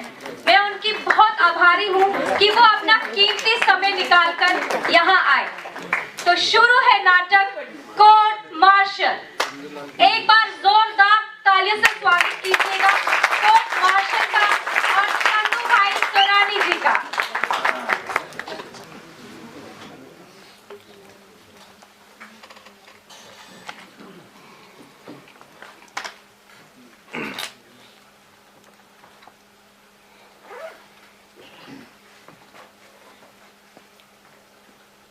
कैप्टन पीडी कपूर ने ठीक कहा, बिल्कुल ठीक कहा कि मेरा बड़ा भाई नक्सलवादी था। पुलिस के हाथों मुठभेड़ में वो मारा गया। वो बहुत बड़े और बहुत सच्चे सपने देखता था और जो लोग सच्चे सपनों को साकार करने की कोशिश करते वो कभी भी अपनी मौत नहीं मरते। उनकी मृत्यु हमेशा दूसरों के हाथों। और ये बात भी सच है कि जो लड़ाई मेरा बड़ा भाई बंदूक से लड़, वही लड़ाई मैं कानून की ताकत से लड़। हमारे वंश में न्याय युद्ध की आदत पड़ चुकी सैकड़ों सालों से। और शायद कैप्टन कपूर को यह बात नहीं मालूम कि अगर मेरा बड़ा भाई नक्सलाइट था तो मेरे पिता आजकल कलकत्ता हाई कोर्ट में जज हैं।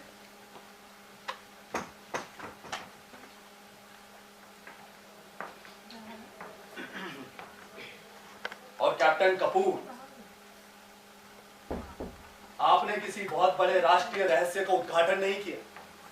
सेना में भर्ती होने से पहले पुलिस वाले पूछताछ कर चरित्र के बारे में, परिवार के बारे में। और ये बात ना सिर्फ पुलिस को पता बल्कि भारत सरकार को भी पता है। फिर भी मुझे सेना में रख लिया और आप जैसे अफसर के विरुद्ध केस लड़ने भी। शायद इसीलिए आप मुझसे नाराज हैं। मेरी रिक्वेस्ट है कि कैप्टन कपूर की इस बात को कोर्ट नोट ना करें। वो गुस्से और घबराहट में ये फालतू बातें कह गया। He is tense. After all, he is a human being. Really? Is he? आपका मतलब है गुस्से में कैप्टन कपूर को ये पता ही नहीं चलता कि वो क्या कह रहा है, कर क्या रहा है। मेजर पुरी, कोई गुस्से में अपने सुध-बुध होशो हवास ही क्यों ना खो बैठे। इससे न्याय की लड़ाई तो नहीं जाएगी ना। लगता है इस बार आप गलत तरफ से युद्ध कर रहे हैं, एक हत्यारे की तरफ से। इस बात पर सोचने, विचारने और निर्णय लेने का काम ना आपका और ना ही मेरा। ये काम तो इस ऑनरेबल कोर्ट का है। वही सोचे कि एक सीधा साधा अनुशासन प्रिय सैनिक अपने ही अफसरों पर गोली क्यों चला बैठा। क्यों? सब मनुष्य तो एक समान होते हैं ना, लेकिन एक आदमी जब जानवर बन जाए, जंगली जानवर, तो दूसरा इंसान अपने बचाव के लिए हथियार उठाएगा क्यों? उठाए। कहीं ऐसा तो नहीं कि रामचंद्र के मन ये डर ये भय हर करके बैठ गए कि कैप्टन मोहन वर्मा और कैप्टन कपूर उस पर कभी भी घातक हमला कर सकते, और जब बंद हो गए सारे के सारे रास्ते तो उसने शमशीर उठाई।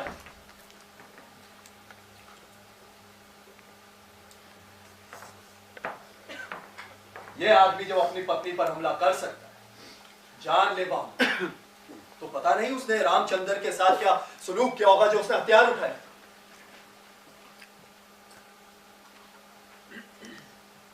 घिर जाने पर, प्राणों का खतरा होने पर गाय भी सिंग मारती। ये तो एक इंसान, एक सीधा सादा इंसान जो अपनी जान बचाने के लिए शायद जान लेने पर मजबूर हो गए। कहीं आप ये साबित करने की कोशिश तो नहीं कर रहे हैं कि उस एस्ट्रे मारने वाली घटना से रामचंद्र इतना डर गया, इतना दहशतज़दा हो गया कि उसने गोली चला दी। जिस रात रामचंद्र ने गोली चला हत्या की, उस रात इन दोनों अफसरों के पास हथियार के नाम पर छुरी कांटा भी नहीं था। ये कोर्ट मार्शल है, सबूत और गवाहियों के आधार पर हो रहा कोर्ट मार्शल। सच बिल्कुल साफ है, पानी की तरह साफ। आप इसे सेल्फ डिफेंस साबित करने की कोशिश कर रहे हैं। कौन आदमी कब कैसे और क्यों कर जानवर बन जाता है, इस बहस की जगह ये कोर्ट मार्शल नहीं है। लगता है कैप्टन राय किसी साइकोलॉजी के सेमिनार में पेपर पढ़ने आए हैं, कोर्ट मार्शल में वकालत करने नहीं। ठीक कहती हैं आप। मुझे ऐसी बातें नहीं करनी चाहिए। हम सब तो यहाँ पर एक छोटे से सच की तलाश में बहस कर रहे हैं और ले बैठा मैं बहुत बड़े सत्य लंबी लड़ाई की बात। Sorry, I am really sorry.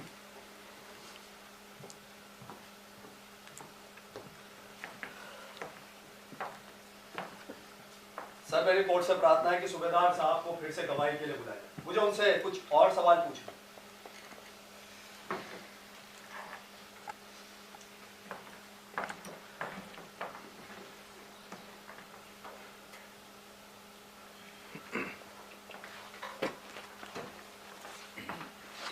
सूबेदार साहब, आप बिल्कुल ना सोचे कि आपको परेशान करने के लिए फिर से गवाही के लिए बुलाया।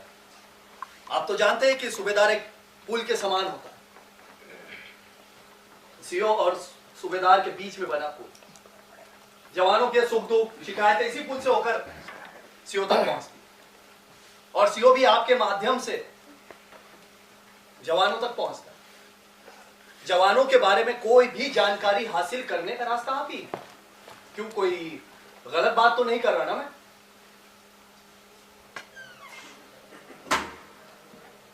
सीओ साहब ने रामचंद्र के लिए 2 किलो दूध और बादाम की अतिरिक्त खुराक, मेरा मतलब एक्स्ट्रा डाइट लगाई, तो क्या रामचंद्र कैप्टन कपूर का सेवादार, मेरा मतलब अर्दली था?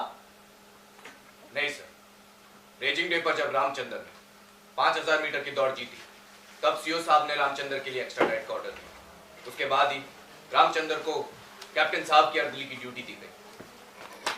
सीओ साहब ने खुराक लगाई कि रामचंद्र उत्तरी खेल मुकाबलों के लिए अभ्यास करे, तैयारी करे, और आपने लगा दिया उसे कैप्टन कपूर का सेवादार। क्यों, आखिर क्यों? सर, कैप्टन कपूर ने मुझे ऑर्डर दिया था कि रामचंद्र को उनका सेवादार लगाओ।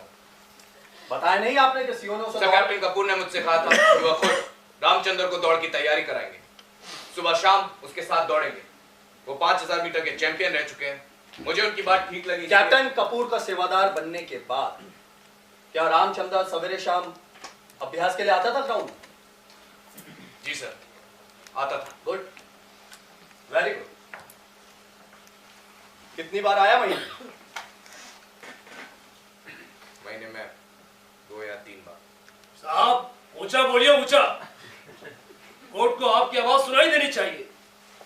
सर, महीने में 2 या 3 बार आया हुआ प्रैक्टिस के लिए। सीओ ने खुराक लगाई और रामचंद्र प्रैक्टिस के लिए नहीं आया, ये तो गलत बात है ना? जी सर। तो आपने कोई पूछताछ की होगी, कोई एक्शन लिया उसके खिलाफ? सर, रामचंद्र से पूछा था एक बार, उसने बताया कि प्रैक्टिस के टाइम कैप्टन साहब उसे घर का कोई ना कोई काम बता देते थे, इसलिए मैंने। साहब, सेवादार की ड्यूटी क्या होती? उसे अफसर का सहायक, मेरा मतलब अर्दली क्यों लगाया जाता है? सर, रूल के मुताबिक अर्दली की ड्यूटी होती है अफसर की वर्दी तैयार करना, हथियार साफ रखना। लेकिन आप तो जानते हैं सर। जानता हूं, नियम और कानून केवल छोटे और कमजोर लोगों के लिए होते हैं। कहां मानते हैं रूल्स को बड़े और ताकतवर लोग? सेवादार तो अफसर का निजी नौकर, मेरा मतलब पर्सनल सर्वेंट बनकर रह जाता। बाजार से सामान लाओ, बच्चों को स्कूल छोड़ने जाओ, खाना बनाओ, खाना लगाओ, मेम साहब के कपड़े इस्त्री करो और साहब को हमेशा खुश रखो। लेकिन इसमें आपका क्या दोष? आप तो अपनों से छोटों के खिलाफ एक्शन ले सकते, अपनों से बड़ों के खिलाफ शिकायत तो नहीं कर सकते ना। लेकिन सर, नॉर्दर्न कमान के खेलों से पहले ही मैंने रामचंद्र को अर्दली की ड्यूटी से बदल दिया। उसने 10 दिन की लगातार प्रैक्टिस करके ये दौड़ का मुकाबला जीत लिया। Good, very good. आपने खुद उसे सेवादार की ड्यूटी से हटाया या किसी और के कहने पर? साहब, जवाब दो। सीओ ने आपको रामचंद्र पर अर्दली की ड्यूटी से हटाने के लिए ऑर्डर दिया था? नहीं सर, रामचंद्र ने मुझसे शिकायत की थी। क्या शिकायत की थी रामचंद्र ने? सर, आप तो जानते हैं रामचंद्र छोटी जाति का है। कैप्टन कपूर उसे ओए हरिजन कहकर पुकारते थे। रामचंद्र ने मुझे ड्यूटी बदलने के लिए कहा, नहीं तो उसने सीओ साहब के दरबार में शिकायत करने का पक्का इरादा कर लिया था। और मान लिया आपने गलत शिकायत रामचंद्र की। अगर रामचंद्र को हरिजन कहा गया तो इसमें बुरा मानने की कौन सी बात है? हरिजन शब्द राष्ट्रपिता महात्मा गांधी ने दिया। अगर कैप्टन कपूर उसे हरिजन कहकर पुकारते थे तो ये गाली कैसे हो गई? आपको अफसरों के खिलाफ जवानों की झूठी शिकायत नहीं सुननी चाहिए थी। नहीं सर, यह बात नहीं है। तो फिर क्या बात? क्या शिकायत की थी रामचंद्र? रामचंद्र ने बताया कि कैप्टन साहब उसे गाली दिया करते थे, चूड़ा और भंगी कहकर पुकारते थे सबके सामने। उनके दोस्त कैप्टन वर्मा भी उसे चूड़े का पुत्र पुकारते थे। तो फिर क्या किया रामचंद्र? उसने उनके घर काम करने से इनकार। आप पहले ही ये बयान दे चुके कि रामचंद्र अपनी ड्यूटी का बहुत पक्का था। उसके इनकार करने पर कोई एक्शन लिया आपने? नहीं सर। क्यों? आखिर क्यों? सर, एक दिन तो अति हो गई। कौन सी अति हो गई? सर, एक दिन कैप्टन साहब के घर कुछ मेहमान आए हुए थे। ड्राइंग रूम में एक छोटी बच्ची ने पॉटी कर दी। कैप्टन कपूर ने रामचंद्र को पॉटी साफ करने के लिए कहा और उसने इनकार कर दिया। देसी भाषा में बताएं। पॉटी मतलब? टट्टी। रामचंद्र ने साहब की बच्ची की टट्टी उठाने से इनकार कर दिया। कैप्टन कपूर ने सब मेहमानों के सामने कहा, जात का चूड़ा टट्टी उठाने में तुझे शर्म आती है? तुम्हारे पुरखों पुस्तों से तुम टट्टी की टोकरी सिर पर उठा रहे हो।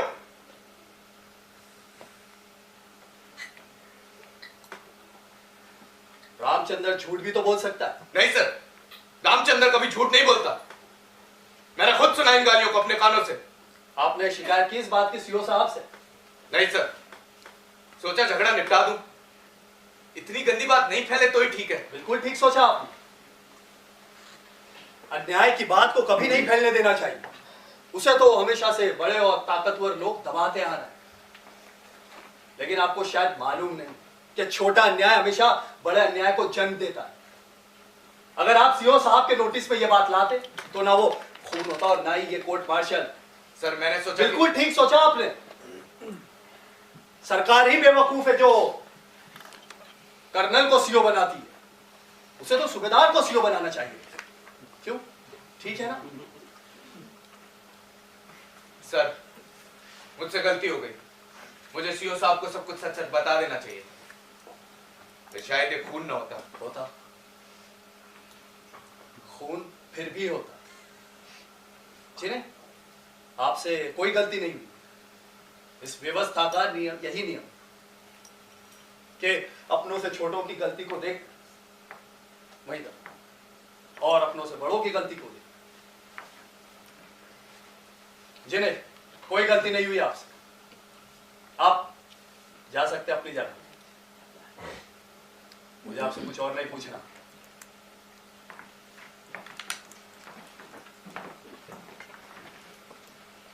सर, मुझे कैप्टन कपूर से कुछ सवाल पूछने की आज्ञा दीजिए। अब हत्या के चश्मदीद गवाह कैप्टन बीडी कपूर की बारी है गवाही देने की। सर, आपका फौल तुम सुनो और मैसेज दे दो। सर, आपको एक फोन में बुलाया है। कौन से फोन है? कौन बात करना चाहता है? दिल्ली, आर्मी हेडक्वार्टर, जनरल साहब। 2 मिनट का ब्रेक।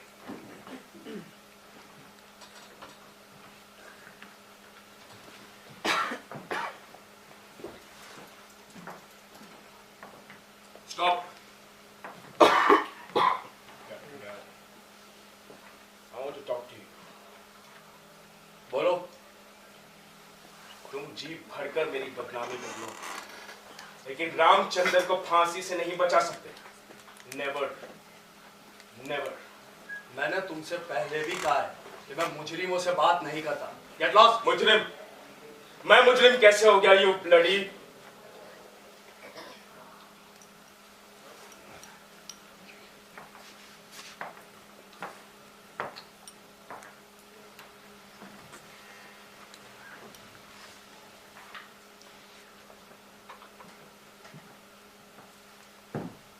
कर्नल साहब ने फोन सुन लिया, कोई खास बात? सर, कर्नल नहीं, ब्रिगेडियर सूरज सिंह। दिल्ली से खुद जनरल साहब ने उनको प्रमोशन के लिए बधाई दी है। ये जगह बधाई देने के लिए नहीं है। मेजर, कार्रवाई शुरू करें।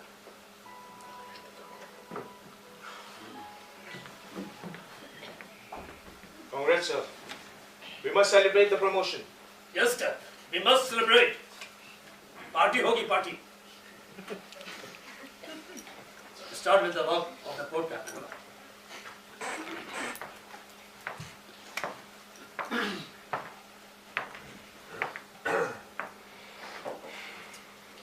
ये पदक आपको किस लिए मिले? I got this medal आप for. जरा हिंदी में जवाब देंगे? सर, मुझे हिंदी ठीक से बोलनी नहीं आती। I may be allowed to speak in English. आपका जन्म कहाँ हुआ कैप्टन बीडी कपूर? अमृतसर। और पढ़ाई? अमृतसर। बीए वहीं से किया। ओह, आप बीए पास हैं। बधाई। मैंने आपके मैट्रिक के प्रमाण पत्र, मेरा मतलब सर्टिफिकेट्स देखे। आपने हिंदी विषय में बीए और मैट्रिक लिए और आप पास भी हुए। फिर भी आप कहते हैं आपको हिंदी ठीक से बोलनी नहीं आती। स्ट्रेंज, मैं कलकत्ता में जन्मा, वहीं पर, फिर भी मुझे हिंदी आती, बोलनी भी और लिखनी भी। खैर, तब तो आप जवानों से अंग्रेजी में ही बात करते होंगे। नहीं, टूटी फूटी हिंदी बोल लेते। ये टूटी फूटी हिंदी क्या हो? अपनी भाषा बोलने में अपमानित, मेरा मतलब इंसल्टेड महसूस करते हैं। ऑफिसर हमेशा अंग्रेजी में बात करते हैं। ये अंग्रेजों के टाइम से चला आ रहा है। कैप्टन, अंग्रेजों का टाइम खत्म है, बरसों बीत गए। अब तो उनका हैंगओवर खत्म नहीं हुआ।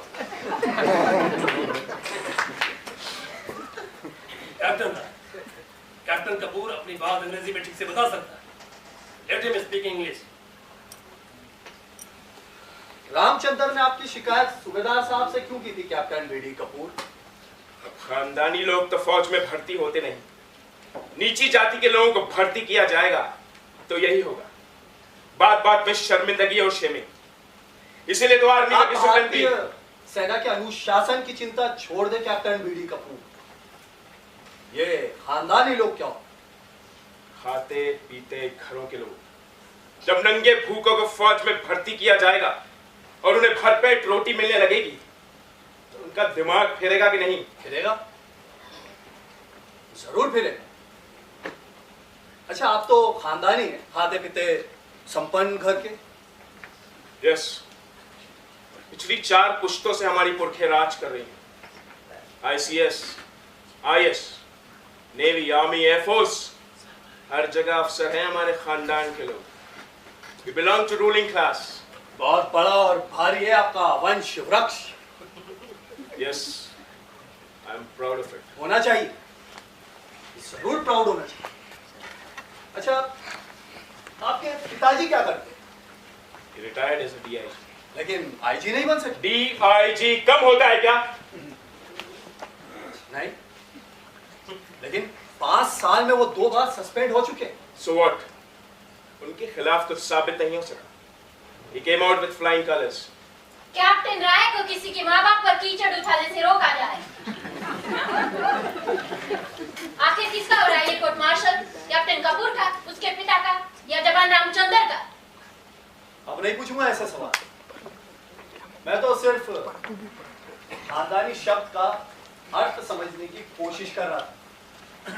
आ गया मुझे समझ में इसका अर्थ।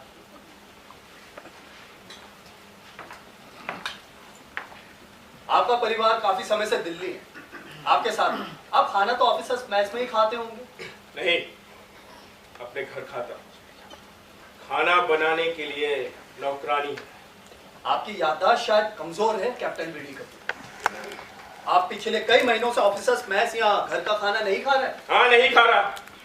अपने दोस्त कैप्टन वर्मा के घर खाता था। क्यों? अपने दोस्त के घर रोटी खाना क्राइम है क्या? नहीं, बिल्कुल नहीं। और मैंने कब कहा कि दोस्त के घर खाना खाना क्राइम है? अच्छा, आजकल तो अफसरों को फ्री राशन मिलता है ना? हाँ, मिलता है। तो फिर? तो आप तो आपके दोस्त के घर खाना खाते रहे, तो उस मुफ्त राशन का क्या? मुफ्त राशन अपने नौकरों में बांट दिया करता था। नौकरों को? जी नहीं, आप फ्री राशन अपने नौकरों को नहीं देते थे। पिछले कई महीने से आप अपने अर्दली को यह राशन बेचने के लिए सदर बाजार के बनवारी लाल एंड सन्स की दुकान पर भेज रहे हैं। करूं पेश लाला बनवारी लाल को, आपके सेवादार को, करूं पेश गवाह कि आप सरकारी राशन बेचते कैप्टन बीडी को। और अफसर भी तो अफसर की बात मत करो।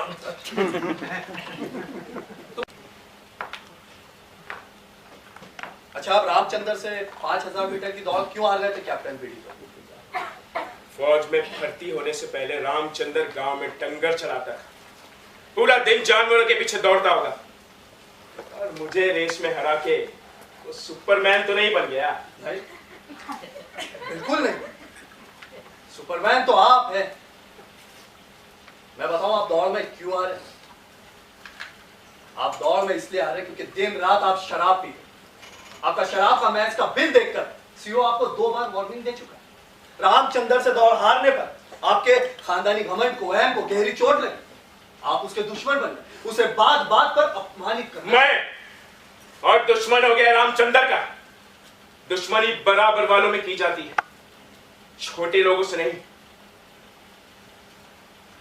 ये छोटे लोग क्या होते? छोटे लोग होते हैं छोटे लोग, जैसे कि रामचंद्र। क्यों? ठीक है ना? अच्छा, क्या आप रामचंद्र को चूड़ा और भंगी कहकर पुकारते थे कैप्टन बीडी कपूर? नहीं, वो झूठ बोलता है। और फिर भंगी को भंगी बुलाया जाए तो कौन सा क्राइम हो गया? कोई क्राइम नहीं हुआ captain Bhikhari Das Kapoor. I am BD Kapoor. आपके मैट्रिक के प्रमाण पत्र में साफ साफ लिखा भिखारी दास कपूर। आप जानते हैं आपके माता पिता ने आपका ये नाम क्यों रखा? क्योंकि आपका जन्म बहुत सारे पीर फकीर मनाने के बाद हुआ, और आपके खानदान में यह अंधविश्वास है कि अगर लड़के का जन्म मुश्किल से हो तो उसका नाम घटिया और गंदा रखा जाए, Bhikhari Das Kapoor. I am BD Kapoor. Don't you को भंगी और चूड़ा पुकार सकते तो मैं आपको आपके असली नाम से क्यों नहीं पुकार सकता, भिखारी दास? Stop it otherwise. क्यों? मुझे थप्पड़ मारोगे जैसे रामचंद्र को मारा था या अपनी पत्नी को मारा था जब उसने कहा था कि तुम चनके हो, नामार, important, cruel animal? You bastard! You son of a bitch! I will kill you! कुत्ते के बीच मैं तुझे जिंदा नहीं छोड़ूंगा। I will kill you right now! Captain, put the gun down! No! I will kill you! Captain, put the gun down this very moment! Come on!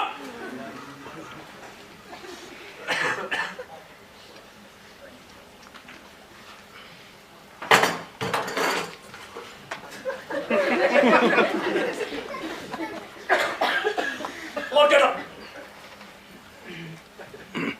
Go back to your place. Move!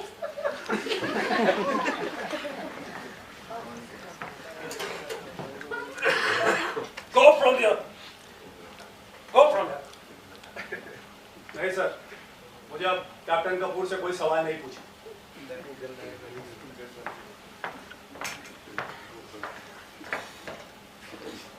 आप लोग बैठ जाओ अपनी जगह। Guard strong.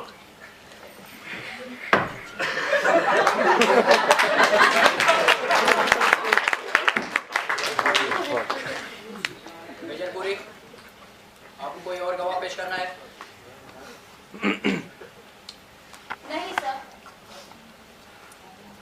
अपने ओर से और गवाह पेश कर सकता है। Yes captain Rai, do you wish to produce any witness?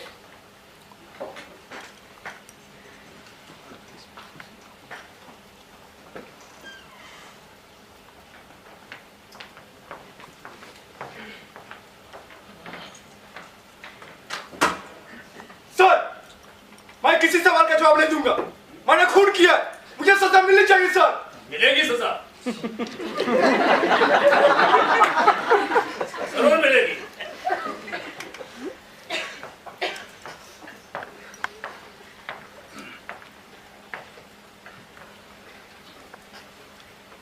आपका नाम क्या है? सर, मैं किसी सवाल का जवाब नहीं दूंगा। मैंने तो आपसे कोई सवाल पूछा ही नहीं।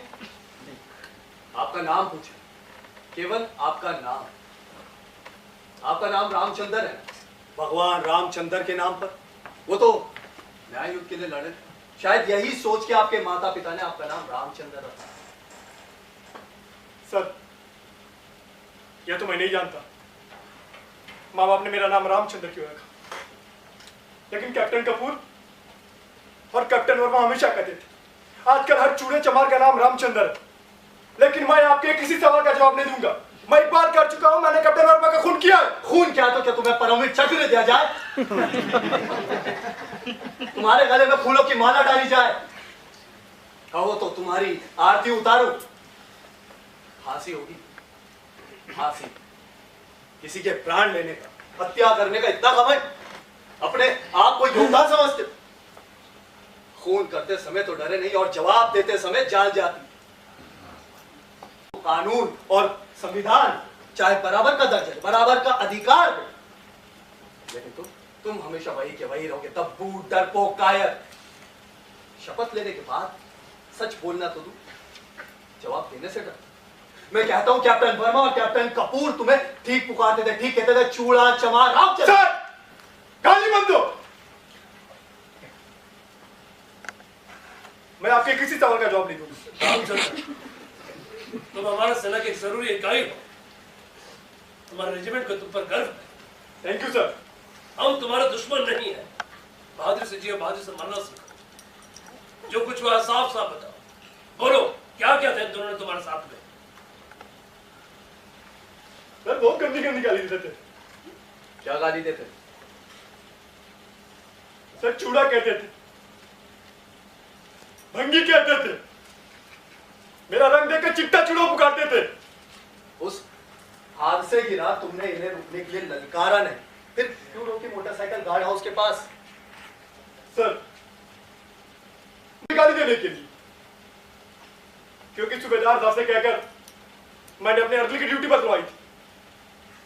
क्या गाली दी थी उस रात? बहुत गंदी गाली दी थी सर। क्या गाली दी थी? बोलो रामचंद्र, बोलो। तुमने सच बोलने की शपथ ली है। चिट्टा चूड़ा हराम कीर्तन, तेरी मां जरूर किसी कपूर वर्मा के साथ सोई होगी।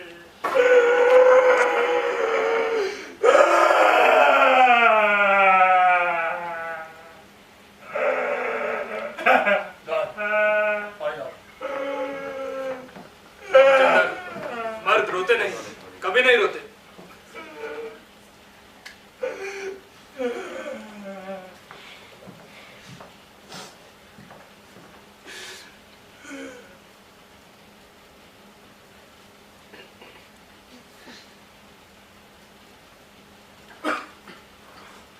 Sorry sir. कुछ पूछना है? नहीं सर, मुझे अब कोई सवाल नहीं पूछा। मेजर पुरी, कुछ पूछना है? No sir.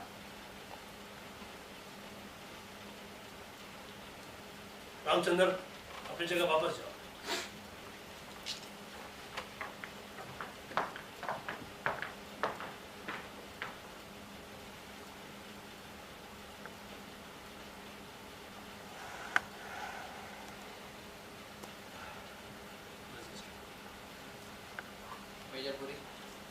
Closing statement.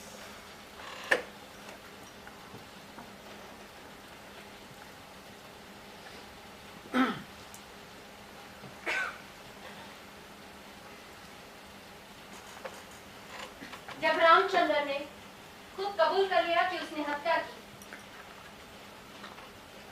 तो मेरे लिए साबित करने को कुछ बचा ही नहीं। बेशक कैप्टन विकास राय ने यह साबित करने की कोशिश की कि रामचंद्र के साथ जुल्म हुआ। अगर हुआ भी है तो ऐसे समाज में जो कानून और नियमों पर टीका हो। विरोध करने के कई तरीके हैं, बहुत से रास्ते हैं, लेकिन नहीं, रामचंद्र को कोई और रास्ता नहीं दिखाई दिया। उसे तो सिर्फ एक रास्ता दिखाई दिया, हत्या का रास्ता। समाज में निजी गुस्से और प्रतिकार के लिए कभी कोई जगह नहीं होती, बिल्कुल नहीं होती। रामचंद्र अपने कमांडिंग ऑफिसर से शिकायत कर सकता था, लेकिन उसने नहीं की। रामचंद्र आर्मी चीफ से शिकायत कर सकता था, लेकिन उसने नहीं की। रामचंद्र सेना के सबसे बड़े कमांडर राष्ट्रपति से शिकायत कर सकता था, लेकिन उसने नहीं की। अगर मान भी ले कि इन दोनों अफसरों ने उसे गालियां दी, तंग किया, तो ये एक नैतिक जुर्म है। लेकिन रामचंद्र ने दुनिया का सबसे जघन्य अपराध किया है, मानव हत्या का अपराध। गाली का जवाब गोली से नहीं दिया जा सकता, बिल्कुल नहीं दिया जा सकता। उसने मर्डर, खून किया है, इसलिए उसे आर्मी एक्ट 69 और इंडियन पिनल कोड की धारा 302 के मुताबिक उसे सजा मिलनी ही चाहिए, फांसी की सजा।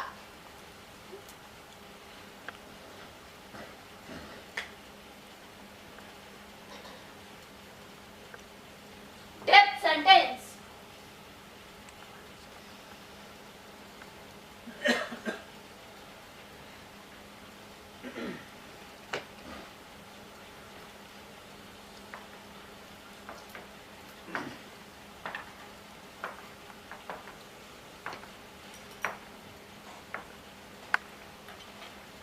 सरकारी वकील मेजर पुरी ने ठीक कहा कि हम एक ऐसे समाज में रहते हैं जो कानून और व्यवस्था पर है, परंतु उस समाज में एक व्यक्ति के विरोध और विद्रोह के लिए कोई स्थान नहीं, बिल्कुल नहीं कोई स्थान। समाज ने, कानून ने, व्यवस्था ने विरोध प्रकट करने के लिए बना रखे रास्ते, मीलों लंबे रास्ते। इन रास्तों पर चलना शुरू तो किया जा सकता है, परंतु प्रश्न तो ये है कि विरोध प्रकट करने के ये रास्ते कहीं पहुंचते भी हैं? बिल्कुल नहीं पहुंचते, कभी नहीं पहुंचते। विरोध कोई नाटक नहीं जो अंतिम अंक, लास्ट एक्ट तक पहुंचने की प्रतीक्षा करे। शक्तिशाली लोगों का विरोध, जिसे एक राजनीतिक विरोध कहा जाता है, एक ही छलांग में पहुंचा देता है सत्ता की। और कमजोर लोगों का विरोध, इसे विरोध नहीं, विद्रोह का नाम दिया जाता है, जिन्हें एक ही छलांग में पहुंचा देता है फांसी के तख्ते में। जब छोटे छोटे विरोध बार बार दबा दिए जाए, अनसुने अनदेखे कर दिए जाए, तो होता है भयंकर विस्फोट, प्राण घातक विस्फोट। कानून, संविधान सबको बराबर का दर्जा, बराबर का अधिकार, परंतु एक बड़े आदमी ने छोटे आदमी को, एक ऊंचे आदमी ने नीचे आदमी को यह अधिकार नहीं दिया, बिल्कुल नहीं दिया यह अधिकार।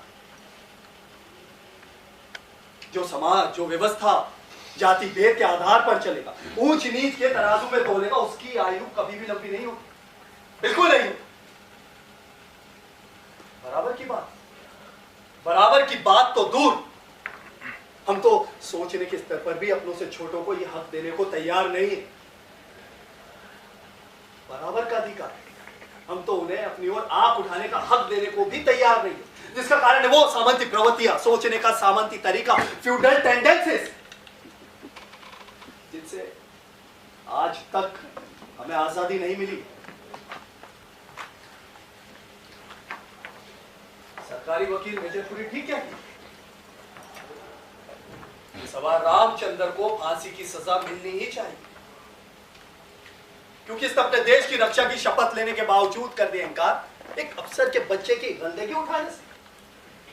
क्योंकि इसने अपने देश की रक्षा की शपथ लेने के बावजूद कर दिया इनकार एक हराम की सट जैसी साधारण गाली खाने से। क्योंकि इसने अपने देश की रक्षा की शपथ लेने के बावजूद कर दिया इनकार अपने कान अपनी आंखें बंद करने से।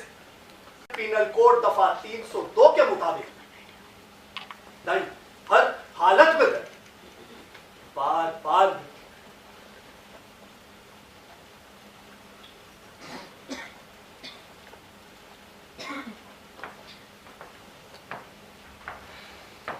आप सब लोग बाहर चलो।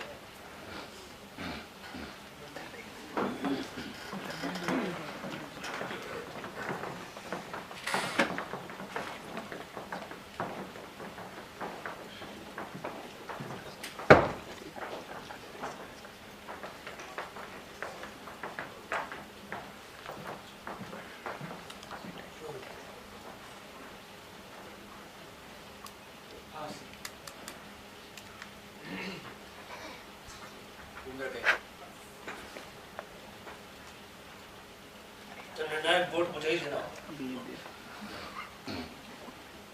जिंदगी और मौत का फैसला मेरे ही कास्टिंग वोट से होगा। गुड। गार्ड, रामचंद्र सीओ और दोनों वकीलों को अंदर। Yes sir.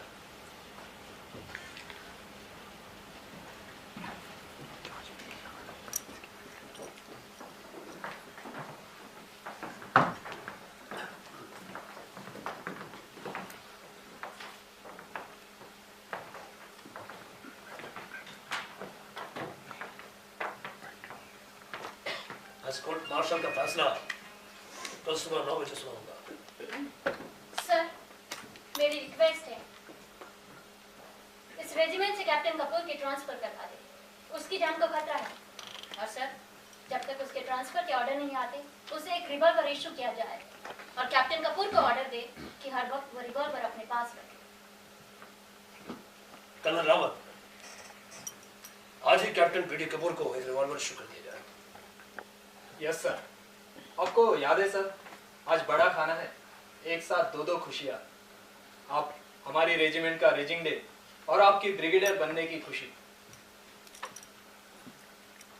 यस, आऊंगा रावत, जरूर आऊंगा। और सुनो, बाकी लोगों के साथ रामचंद्र को भी आने की दावत देना।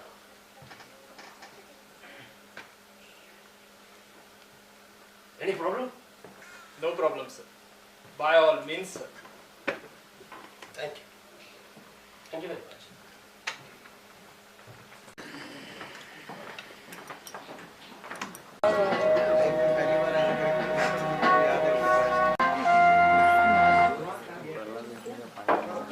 सर, कार पार्किंग की जगह खड़ी करें।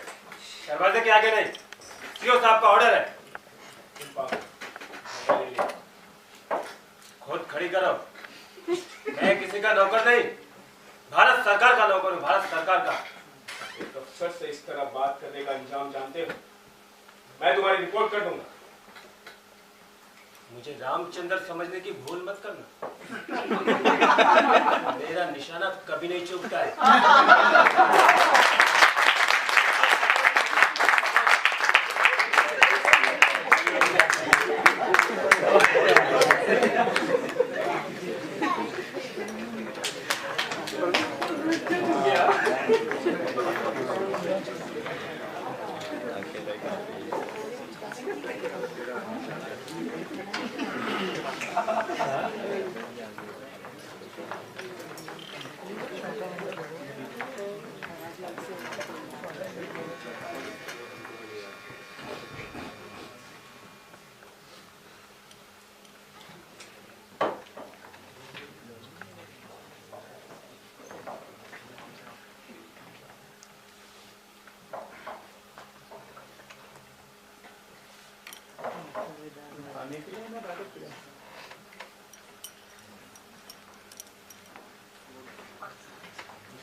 Sir, congrats for your promotion to brigadier.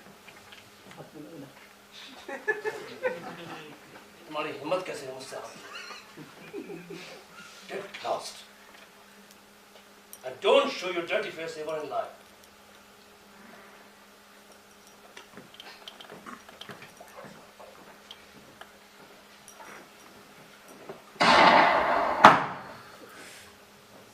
Sir बाहर कुछ हुआ है, मैं देख कर आऊं। मैं जानता हूं जो कुछ हुआ है। Poetic justice. मैं समझा नहीं सकता। जब दुनिया की अदालत इंसाफ ना कर सके तो कभी कभी ऊपर वाला इंसाफ करते हैं। लो ड्रिंक लो।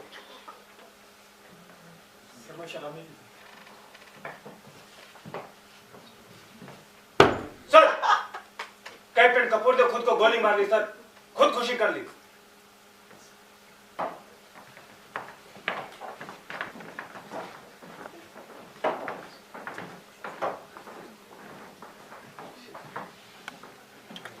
रामचंद्र तुम्हें मौत से डर लगता है? नहीं सर, रामचंद्र किसी से नहीं डरता। मैं तुम्हें कुछ नहीं दे सकता सिवाय मृत्युदंड के। सर आप जो देंगे सिर्फ आंखों पर। क्या आप भी नहीं पियोगे मेरे साथ एक जाम? लूंगा सर, जरूर पीऊंगा।